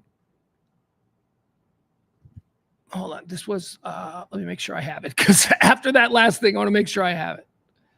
We were talking with Paul Rogers, multiple-time Rock and Roll Hall of Fame inductee Paul Rogers, one of the great iconic voices in rock and roll. Paul Rogers of Bad Company, Paul Rogers of The Firm, Paul Rogers, who was the first guy that they turned to when Freddie Mercury died, who jumped in there for the tribute stuff. One of the great voices in rock and roll, Paul Rogers. We're talking to him, and it's a real friggin' thrill for me.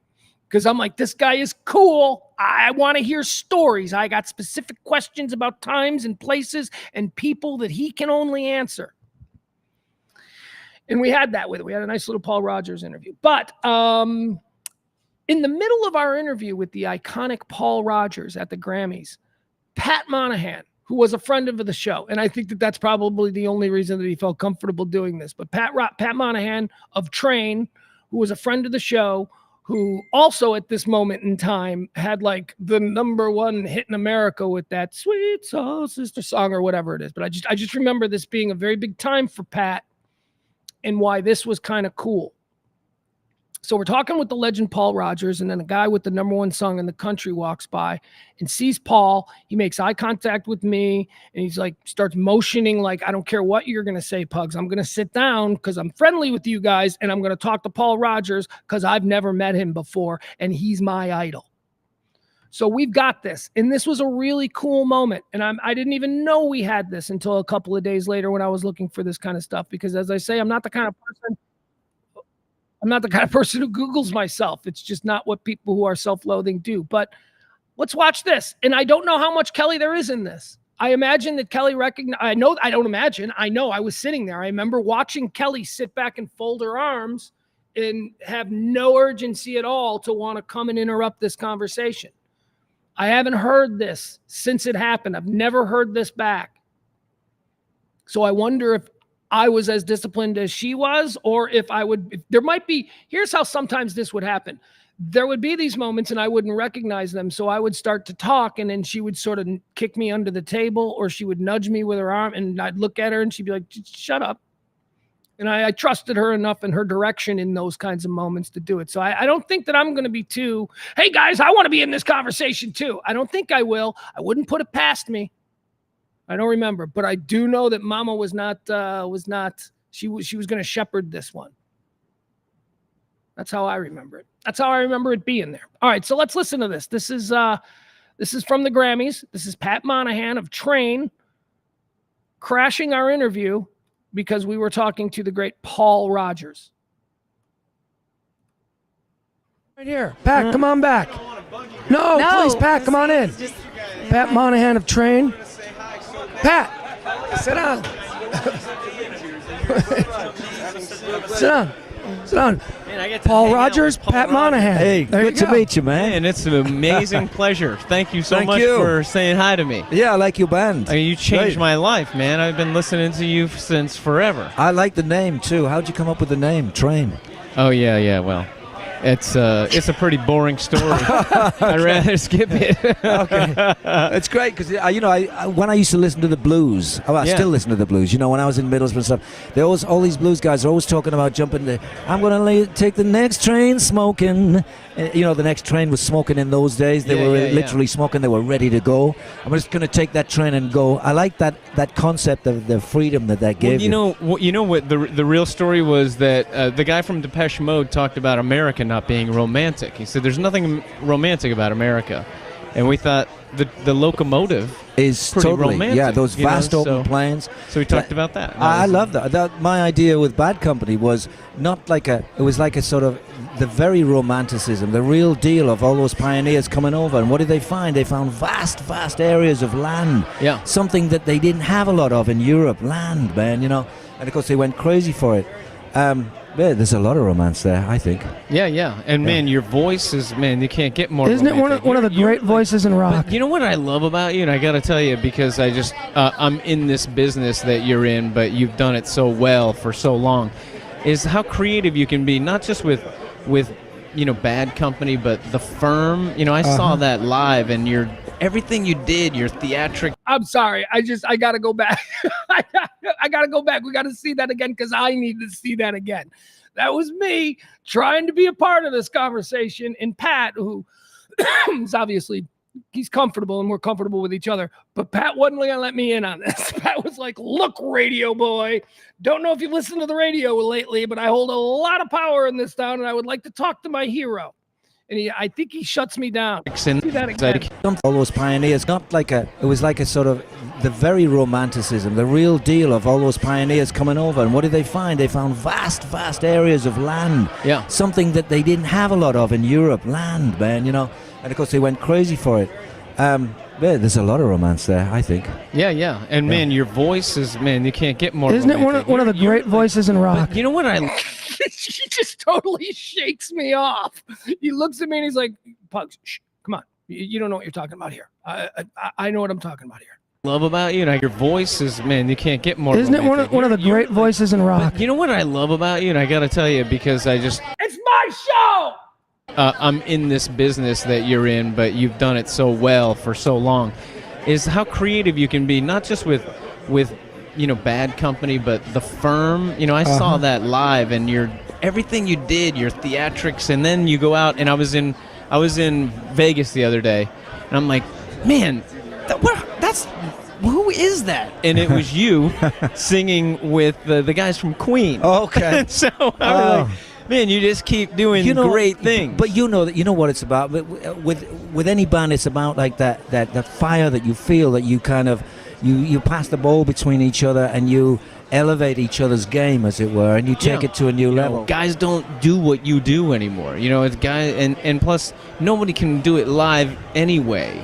But guys like you were doing it on tape without Pro Tools and all the monkey business, and that's just honorable. Do you know what I think, though, man? I think the heart, and you may agree with it, that the heart of the music industry is really, really playing live. Because you can get the most perfect recording in the studio, but it's all, perfectly set up and stuff. But when you step out on stage, you do it in one take. Yeah, man. The take that's really important is does it reach the audience? Does it grab them and move them? Right. And, so there may be some mistakes in there. Who cares? You're going for it, Right. Yeah. Can I just interrupt for a second? This is so fascinating. I know. Since we're just sitting here thought watching for sure you guys. I was like, they're probably pissed at me because I'm taking over their interview. No, not at all. This is No, it's great. fascinating. It's great. Just listening to you guys talk, ladies and What's interesting though to hear, because you were trying to decide how you were gonna do train and a solo thing, and you've done that. You might be the one. that follow your footsteps. Well, the tricky thing about it, I find, is that it's not confusing people. So you're doing what? You're who with now? So I like right now. Yeah.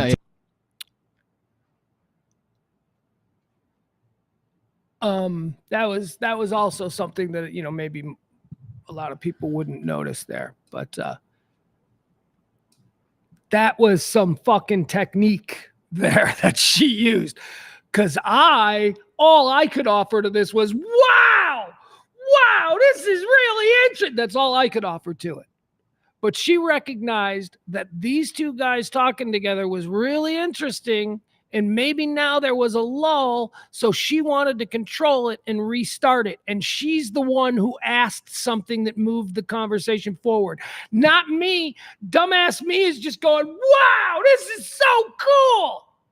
Kelly was a fucking broadcaster, man.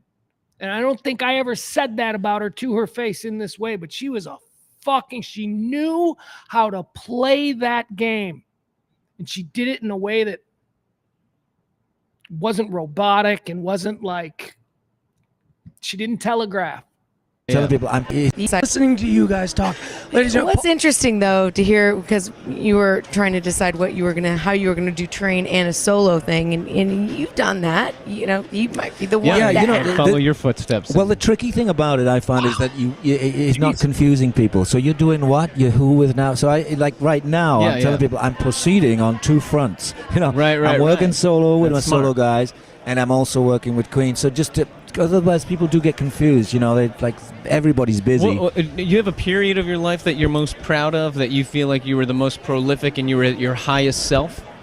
I'm still looking for that. Okay, good. To be honest with you, Good. I like that. The thing that I'd like to do in the future is to do something acoustic, something with real instruments, acoustic instruments, be it keyboard, guitar, drums, even flutes, everything. Stand-up bass. Yeah. I love all that, and that's something I'm really thinking about. Something that's very, very pure. And do you want to just sing, or do you want to play piano when you do that? What do you want to be doing in that project? I would like to be playing piano, guitar, even bass, but also just to have that that thing of connection between other instruments. I played with Nils Lofgren the other night, and we did Nice. Siegel, and Siegel doesn't really have a solo in it, but I just opened it up in the center and let him just jam away on it, and we had a ball. Doing that kind of thing with acoustic. Doesn't sound like Paul wants to work with anybody, but it sounds like Paul just wants to go do Paul stuff. So tell me about that. That's good? Well, it's me. I'm going to sing. I'm going to write. I'm going to produce. I'm going to play drums. I'm going to play bass, and I'm going to play guitar. Paul just wants to be left alone, as an icon should be. acoustic songs and letting it flow naturally. Man, I play drums. Can I be in your band? Yeah. Sure. What do you call? I told him to it. I'd love to reach out to you. I saw that your tour manager has a Seattle phone number. I live in Seattle. Okay. So I'm going to hang out with your tour manager. All I mean, right. that's the second best thing to hang out with Paul Rogers. You could do some vocals too, right? Paul, your handler is like giving us the wrap up, and I just gave her a look like, okay. don't talk to me. I'm not going to break this up. This is too good. Yeah, I Well, it's been I a think they're pleasure. trying to take It's you. been a pleasure. Mr. Rogers, for a having pleasure. Thanks, Pat, thank you thanks for coming letting back. me talk to Paul Rogers on air. Okay. No Thanks, problem. Pat. It was a thrill. We'll take a break. It's Live 105.3. All right, there you go.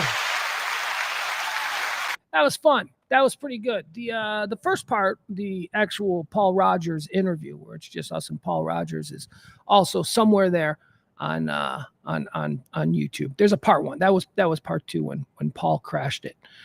Let's see here. What else do we have? Excuse me. Still looking for that YouTube.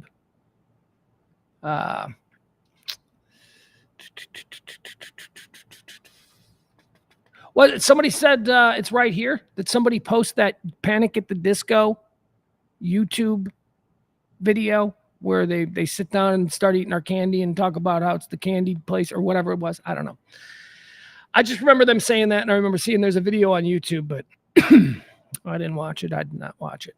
What else do we have here? Here's a dodgeball promo. I won't see what this is.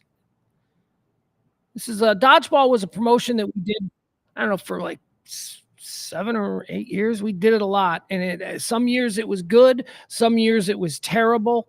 Again, it was an idea that I brought from Chicago. It was Kevin Matthews' idea originally, and I just always remembered thinking that would make a great radio promotion, and we did it, and it was crazy successful, and nobody ever believed in it. Well, they did after the second year. I'll say that. But when we pitched it down here to the station and said, "Look, we've got a promotion we want to do, and it's got to be multi-weeks, and it's got to be a commitment from a bar, and you can probably want to get a liquor company to oversee it, all of that stuff." And they were like, "Okay, I think we could sell volleyball." And we're like, "No, it's dodgeball. It's called dodgeball. It's not volley. We're not playing volleyball. We're playing dodgeball. Remember, like when you were a kid, those rubber balls." Oh, that's funny. That's crazy. And then, okay, so they weren't really behind it, but we got it sold. And by the way, by the way, and you guys know this, we were on Inside Edition for this. We did this years before the Dodgeball movie. Okay, we did this before the Dodgeball movie because once we started doing it and once it started to become kind of a thing and we got on Inside Edition for it, and the Chicago Tribune wrote this big article about this massive radio promotion that we were doing down here in Dallas, we got contacted by people in Hollywood who said, "Hey, coincidentally, we are actually shooting a movie about dodgeball." That, of course, is the Ben Stiller movie Dodgeball. "Can we send some people down, and will you explain how you're doing this tournament?" And we're like, "Yeah." And there were people that were like not casting people. I mean, they were casting people. I don't know what they were. They were Hollywood people representing a not yet to be made film about dodgeball who wanted to watch it. Dodgeball was big, man. It was big. Thousands and thousands of people every single night. Or not every single night. Every same night. Like every Thursday or something. For months. Leading to a championship. There was so much work involved in that. So much work. And all the credit goes to people, Kelly and Sybil. Kelly and Sybil and all of you listeners who volunteered, who became, more than just listeners because you volunteered. I'm talking about people like Tall Chris and Francis, who dedicated themselves to being the consistent referees for dodgeball, so that by the time we're in year 5 and 6, these are fucking veteran referees of this sport. They know what they're looking at. They've reffed thousands of games at this point. I mean, it was a cool thing. And thank you to people like Brandon Shaw of Sunbrew, who just time and time again, whenever we needed to lean on him for something a little bit extra for this particular week's dodgeball, he stepped up. No questions asked, no promise of being talked about on the radio, no transactional, well, give me a 30-second spot, none of that. He was just one of us. He's one of our family. In the Pugs and Kelly show, because radio stations didn't spend money and didn't have great budgets for their promotions departments, Pugs and Kelly show felt very early on, we're going to have to find a promotions department. We're going to have to find our own promotions department. And that's what Sumbrew was. Similarly, a guy out there named Matthew JC, who you might know. Unbelievably helpful back in those days. And anyway, so what ended up happening was, after the first year that we did dodgeball, we did it at some place, I don't know where we were, something beach club, and it was a basketball, it was an outdoor basketball court, I think, and there was a Coke machine on it. When we showed up, we're like, there's a Coke machine. How are we supposed to? Can you unplug and move the Coke machine? Well, what about people when they're playing volleyball? They sold us, because we were doing dodgeball, they sold us to an outdoor volleyball place. It was terrible the first year of dodgeball, but some of you were there. And yes, it was terrible. And the fact that it was terrible is why it was so much fun. It's crazy dangerous. It was just, they didn't know what dodgeball was. So then in year 2, oh, by the way, this is when the guys from Nickelback and a bunch of the Stars came out. A bunch of Dallas Stars came out to hang out with us the first year of dodgeball. They wanted to see it, and they brought, because I guess, well, Canada, a bunch of hockey players and Nickelback. They brought the lead singer in Nickelback, and me and Kelly were here. We're here in Dallas. We've only been here 9 months. Nickelback is like the biggest band in the world in 2002 or whenever it was. We're sitting there, and Matty Matvachuk of the Stars became a bit of a friend of mine, as did someone whose name I can't remember right now, so I should probably just shut up about it. Derek Hatcher, I'm sorry, Hatch. So they were friends with Nickelback dude, Chad Croter, and we're just out there, we're organizing this thing. We've only been there 9 months. We're still probably working, for peanuts, get some bullshit contract that we signed back in Chicago as a holder contract. And I look over and I go, hey, Kelly, check it out. That's the dude from Nickelback. And she goes, yeah, he does look like the dude from Nickelback. I go, no, Kelly, go talk to Matty. Yeah, Matty Matvachuk. I'm gonna go talk to Matty. That's the dude from Nickelback. And he's just standing there with all these stars, Dallas Stars, hockey players. And the listeners that knew who the Stars were and what they looked like out in public, they were more impressed with him, because everybody just thought the dude from Nickelback, who was, one of the most high-profile singers of a rock band of the day. They were huge at that point. I think everybody just looked at the singer of Nickelback as somebody who was trying to do a Nickelback thing, which, would lead for some regrettable photos all these years later. Hey, what was Grandpa doing here in 2003? What was up with this look? Oh, that was when he was doing his Nickelback thing. That's not good. That's not good. All right. Anyway, here's a trailer for Dodgeball. Dodgeball was great. I finished the story up. So after the first year, although it was a lot of fun, we saw the potential in it, and so did one particular salesperson. And they went and they sold it to a beer company, and a beer company took a flyer on it, and that beer company was, of course, Bud Light. And so they moved us over to Duke's Roadhouse there on Beltline. We went from being in the sticks on some outdoor beach volleyball bar to being right in the center of Dallas, Beltline Road, Duke's original Roadhouse, and those Duke motherfuckers, I don't know where they are. God, I love them. They were like, yeah, we're doing this. I mean, I remember hanging out with them when we were planning it, and I remember saying, ultimately, we really just need a flat surface. So I was worried they weren't going to let us have the front parking lot. I was worried they weren't going to let us have the front parking lot because I wanted a hard surface. And they said they had no problem with that. And then they went one step further. They're like, we're going to build, he goes, we're thinking about getting some fencing. We're thinking about building a court. And, I'm thinking, I'm counting every penny in my head. And I'm going, I don't know that we need that. We were just going to have ball catchers. We were just going to have people who chase balls. Duke's put up like multiple fenced-in professional quality courts. It's just amazing. It's just amazing. We're like, Dukes, you're losing, all your front parking. And they're like, that's okay. You see that Walmart right there? We can use that entire Walmart parking lot. And they did. Anyway, they were awesome. Dukes was awesome. And then after Dukes, the dodgeball promotion was essentially sold after the crazy success of Duke's original Roadhouse. It was sold to Bud Light, who basically, they wouldn't sold to Bud Light, but they became such big sponsors of it that no one could say no to them. And Bud Light made a bunch of really fucking stupid mistakes.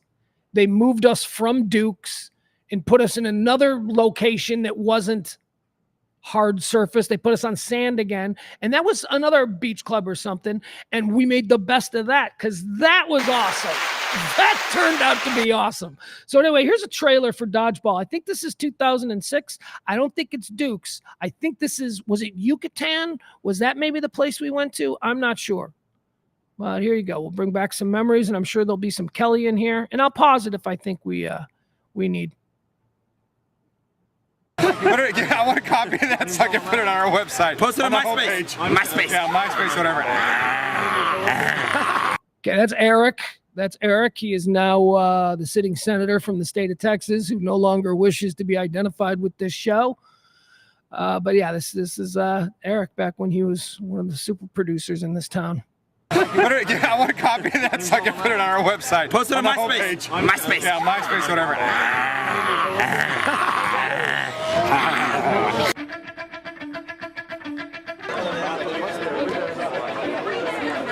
There's Chris. See the referees. This is on sand. Now, I did not prefer it on sand. I preferred it at Duke's. But we made it work, and these people were wonderful. These people, we made it work. It wasn't the optimal situation, and so we invented kind of a new sport or a new style of dodgeball. Maybe we invented sand dodgeball. I don't know, but it worked, and it was a great fun, and that's what we're seeing here. I guess this is footage from the Yucatan Beach Club version of dodgeball, which came after Duke's. That Bud Light just took away from Duke's, and I'll never know, but whatever. They started paying me and Kelly 3 times what we were, so okay. Sorry, we'll make it work.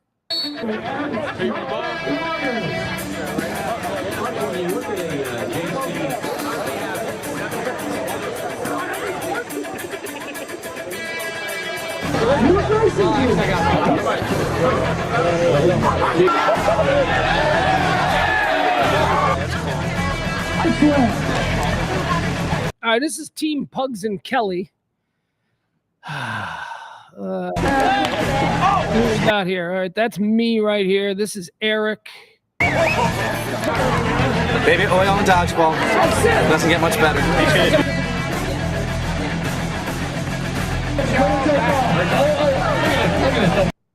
Is that?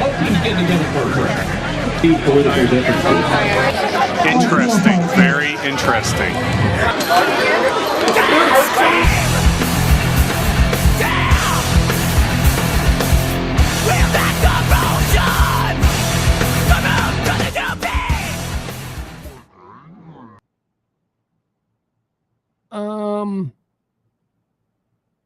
They were like little angry cats.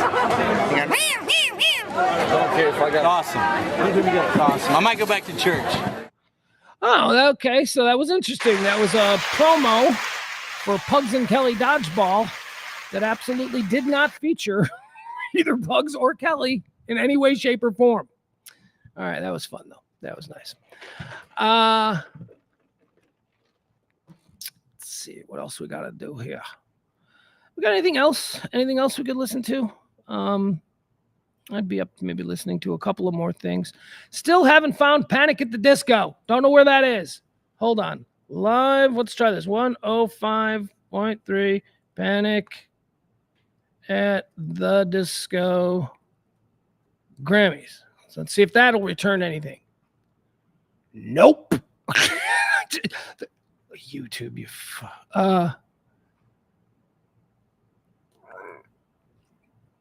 no idea.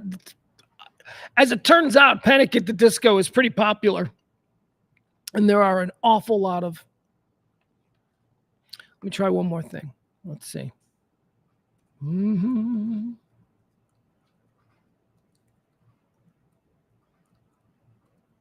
All right. Boom, there it is. I found it.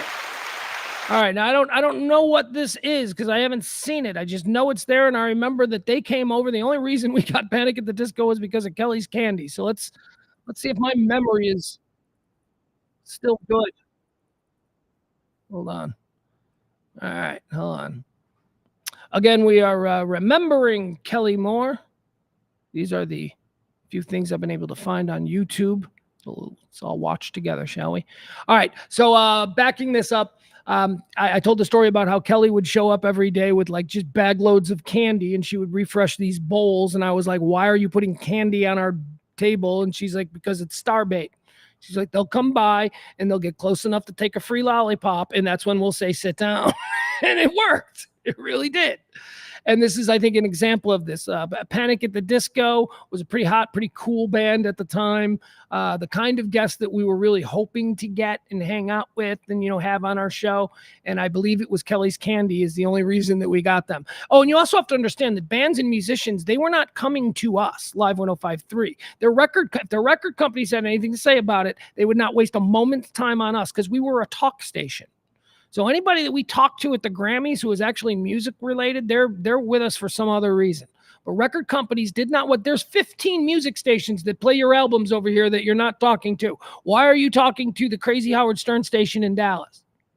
So anyway, that was one of the reasons that Kelly had all of these strategies to lure these people to, do interviews. She would go to she would also go to the bathroom. She was like, "You be amazed at the people you meet in the bathroom." And I'm like, okay, all right, prove it to me, girl. All right, let's watch this. So this is, I think, the Panic at the Disco. Yeah. Did you know that? Oh, yeah. No, I didn't know that. Hey, you got candy for us. Yes, we do. That's nice. John, do you want to see it? No one else has gotten candy for us yet.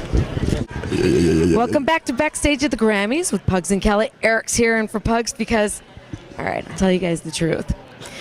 I'm not even here for this. I'm not. This is me in the bathroom.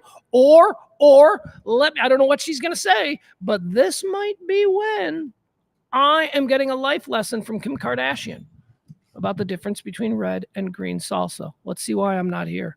Pugs, Kelly, Eric's here and for Pugs because, all right, I'll tell you guys the truth.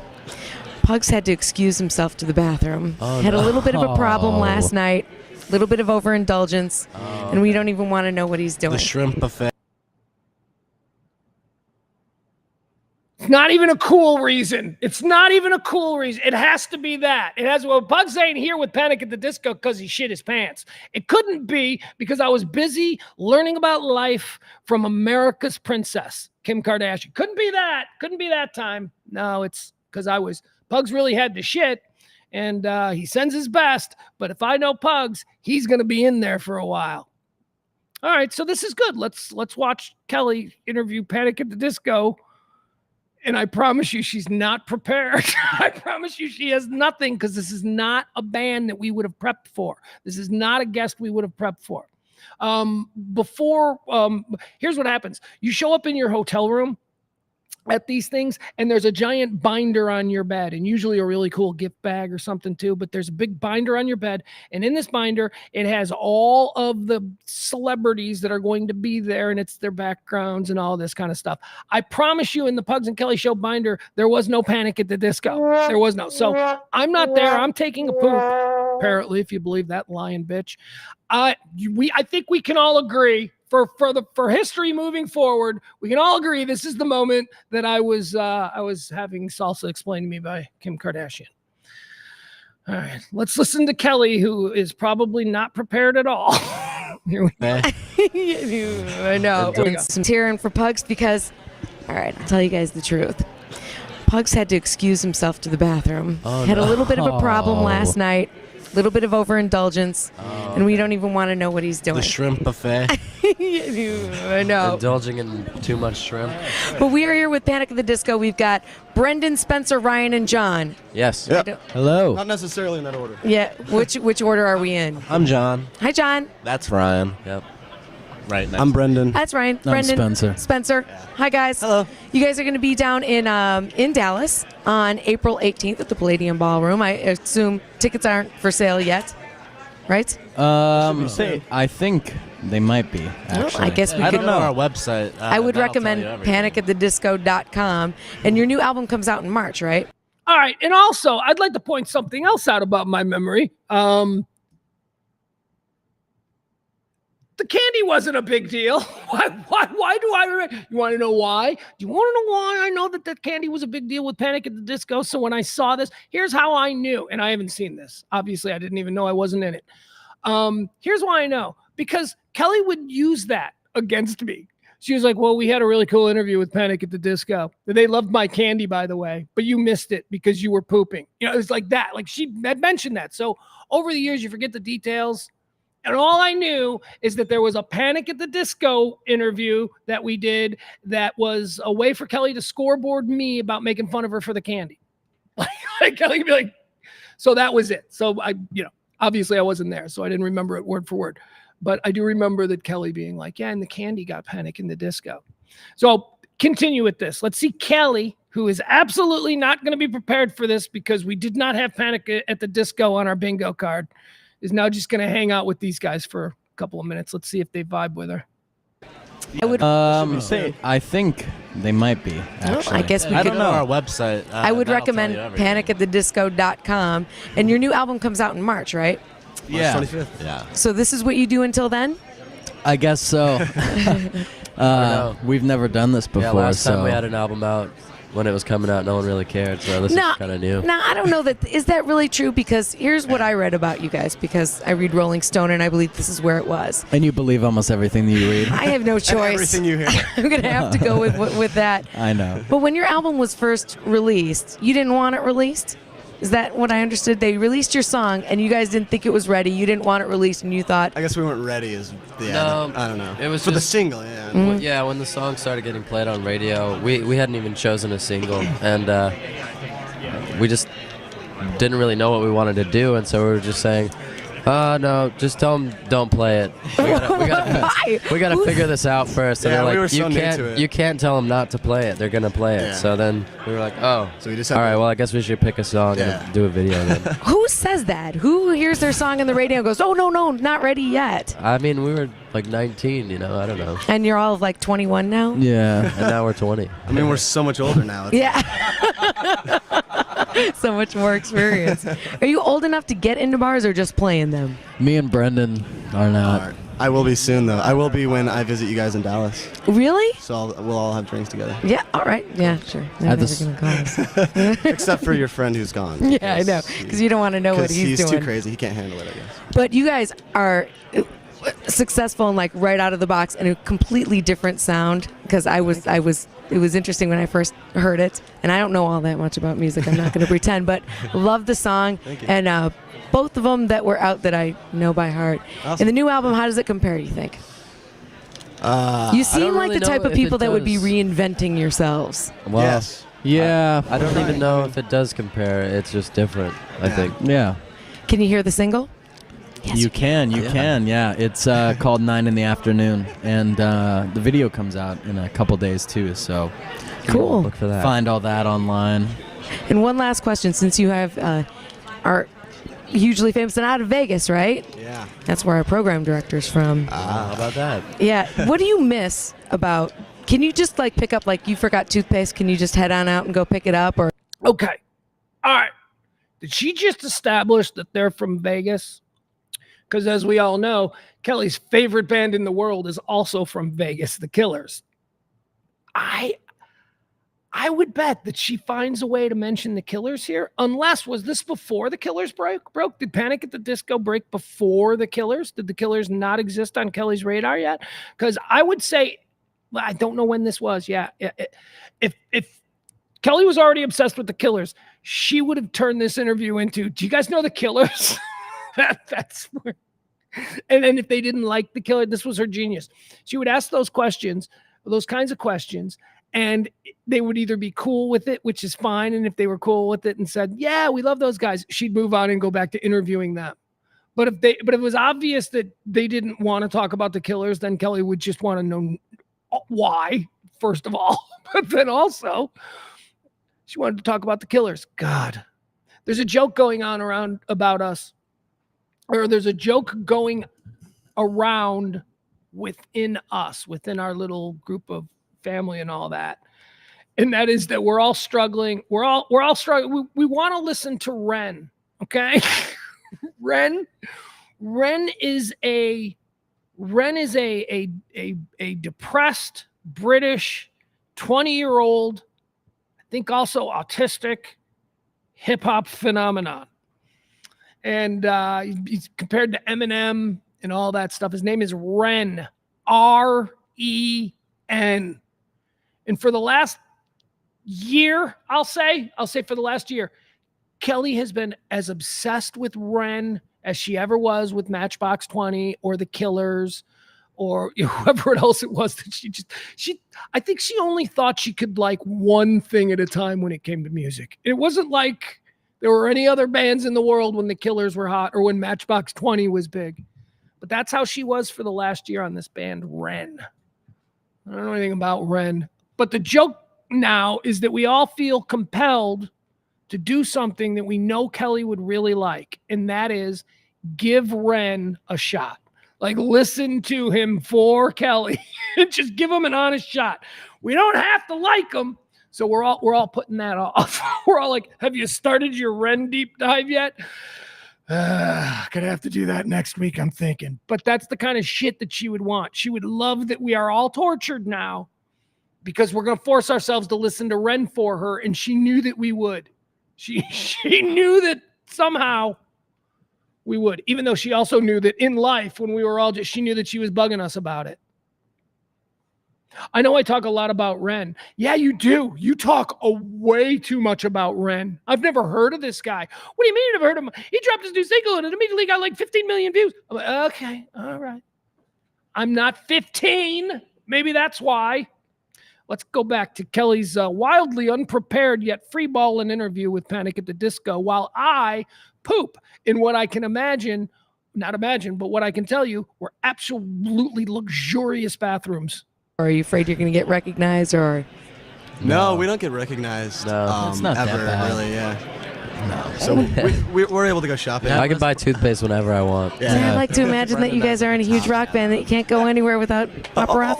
Only when I'm naked and wearing a top hat. Only a top hat. Which happens all the time. It's weekends. I try to limit it. Okay, check out the website, panicatthedisco.com. New singles out now. I guess you can download. They'll be in Dallas on the 18th of April. Get your tickets now. Thanks a lot, guys. Thank you. Thanks. All right. You know what? She was great.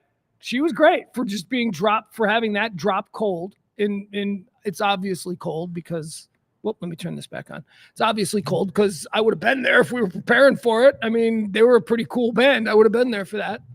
She did great. And I have to imagine that since Eric was sitting right next to her, that a lot of that was Sybil back here in Dallas, producing from here. Just sending, you'd see Kelly, she's looking at her computer. I'm sure that Sybil is just sending all of that stuff to Kelly's computer. They'll be in Dallas next month. This is the .com. And Kelly handled that great. Wasn't prepared to talk to him. Didn't go too long. Made the record company and more importantly, the PR person happy because, we gave him a nice, dignified, she didn't go silly with it. That was good. That was very professional. While I was pooping out a hangover from the night before. Yeah, that was us. April says, Ren is my son's favorite. He's 34 now. His sound is like musical theater rap. Yeah? Is that what Ren's all about? Yeah, okay. No, we can't check out Ren. I was gonna say we should play some Ren. We should all just be forced to listen to an entire Ren song for Kelly. But I can't do that. I can't do that because I don't want it to affect this show. I don't want it to affect the future of this show as it goes to you. That's licensed music that I am not, and I'm not sure how that works.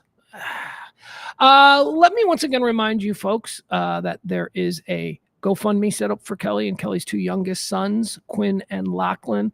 Her 2 older kids, the ones that you know, the ones that were raised here on Dallas radio, that's Declan and McKenna. They're young adults. McKenna is an actress in Hollywood, and Declan is a high school teacher and football coach in South Texas. They are now, the actress has flown home. She's our big star. We're really hoping for that. She's flown home, and her and her brother Deck are taking care of their 2 younger brothers. And there are some immediate end of life costs. I guess that's how it's being phrased, but there are some immediate things that they need. So if you got anything, go to pugsandkellyshow.com. That will take you directly to the GoFundMe page. But if you want to if you're like, that Pugs and Kelly's probably a scam, Pugs, you can go to GoFundMe.com, and you can search "In Loving Memory of Kelly Mohr," or you can just go to pugsandkellyshow.com and it'll take you right to that page. But okay, whatever, I understand.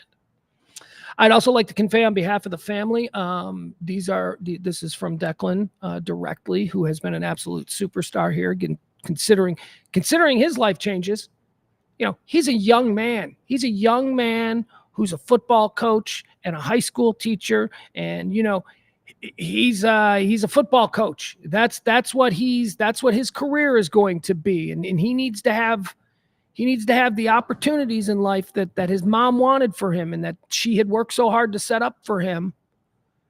Which means, look, if he wants to go bounce around and be at a college for 2 years, and then he wants to go and, take another college job somewhere, he wants to do that. He wants to work his way through that. And we all want that for him, just like we want McKenna to be out there in LA, or as me and a particular brother might think, should go to Chicago and train at the Second City and be with her. What I'm just saying. There are things that I know that Kelly wanted for these kids. And what I absolutely know that she didn't want for these kids was that that their lives and dreams be uprooted because they now feel obliged to stay home, rent a house together, and raise these 2 younger kids. And again,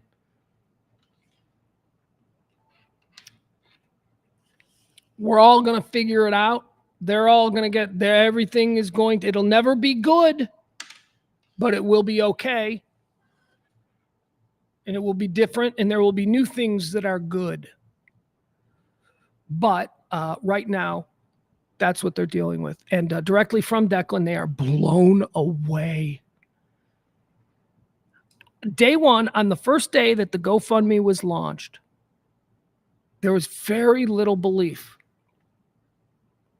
that the number that was set by somebody who understands what the costs that are coming are, at least for the next few months, the number that was set was believed to be way too high, terribly unreachable, and there was also a fear that it wouldn't come anywhere near it, and that would just be a reflection on, Kelly or whatever, and that the kids would feel bad about it. It's just,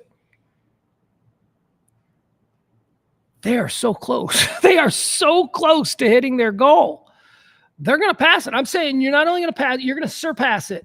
There's going to be more. You're going to hit your goal, and there's going to be more. You have no idea how much people loved your mom. You have no idea where these people are. I look at these names. There are literally international donations. People who I know don't live in this country. And boom, they're dropping bombs for this cause. So thank you. Thank you to everybody who've been able to do it. And for the people who can't, because man, oh man, do Kelly and I understand that. For the people who can't, just your good thoughts and your kind words and your stories and all of that. Someone's got to take care of that stuff. So that's your job. That's your job. But those of you who are blessed and who are able to, you can go to pugsandkellyshow.com, GoFundMe.com, in loving memory of Kelly Mohr. The family is floored. Declan said to me, he goes, I was just looking at the bills for the next month and I needed a quick $3,000 to be able to make the mortgage payment on the house. And then, cause when someone dies and everything is in flux, if they don't have it all, get your wills and all that kind of stuff and access to bank accounts and all that stuff isn't immediate. It takes time to do these things. And so thank you so sincerely from the family. And thank you from me personally, but thank you from the family. You're unbelievable. Okay. Let's see here. Peter says, what the F is musical theater rap? Well, that's what Ren does. She loved him. Oh, she loves somebody else too. Oh my God. You see, and I've completely blacked it out. Let me tell you what the other one was. I can't remember the stupid name because she loved it. So I would immediately think it was stupid. Let me see here.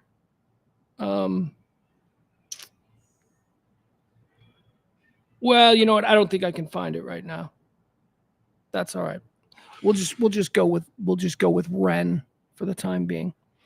Okay, that's going to do it, folks. Thank you so much. We appreciate you hanging out with us today. It's the weekend. It's going to be a It's gonna be a weird weekend, not having this to do. To just you've been so incredibly kind, so incredibly indulgent to me.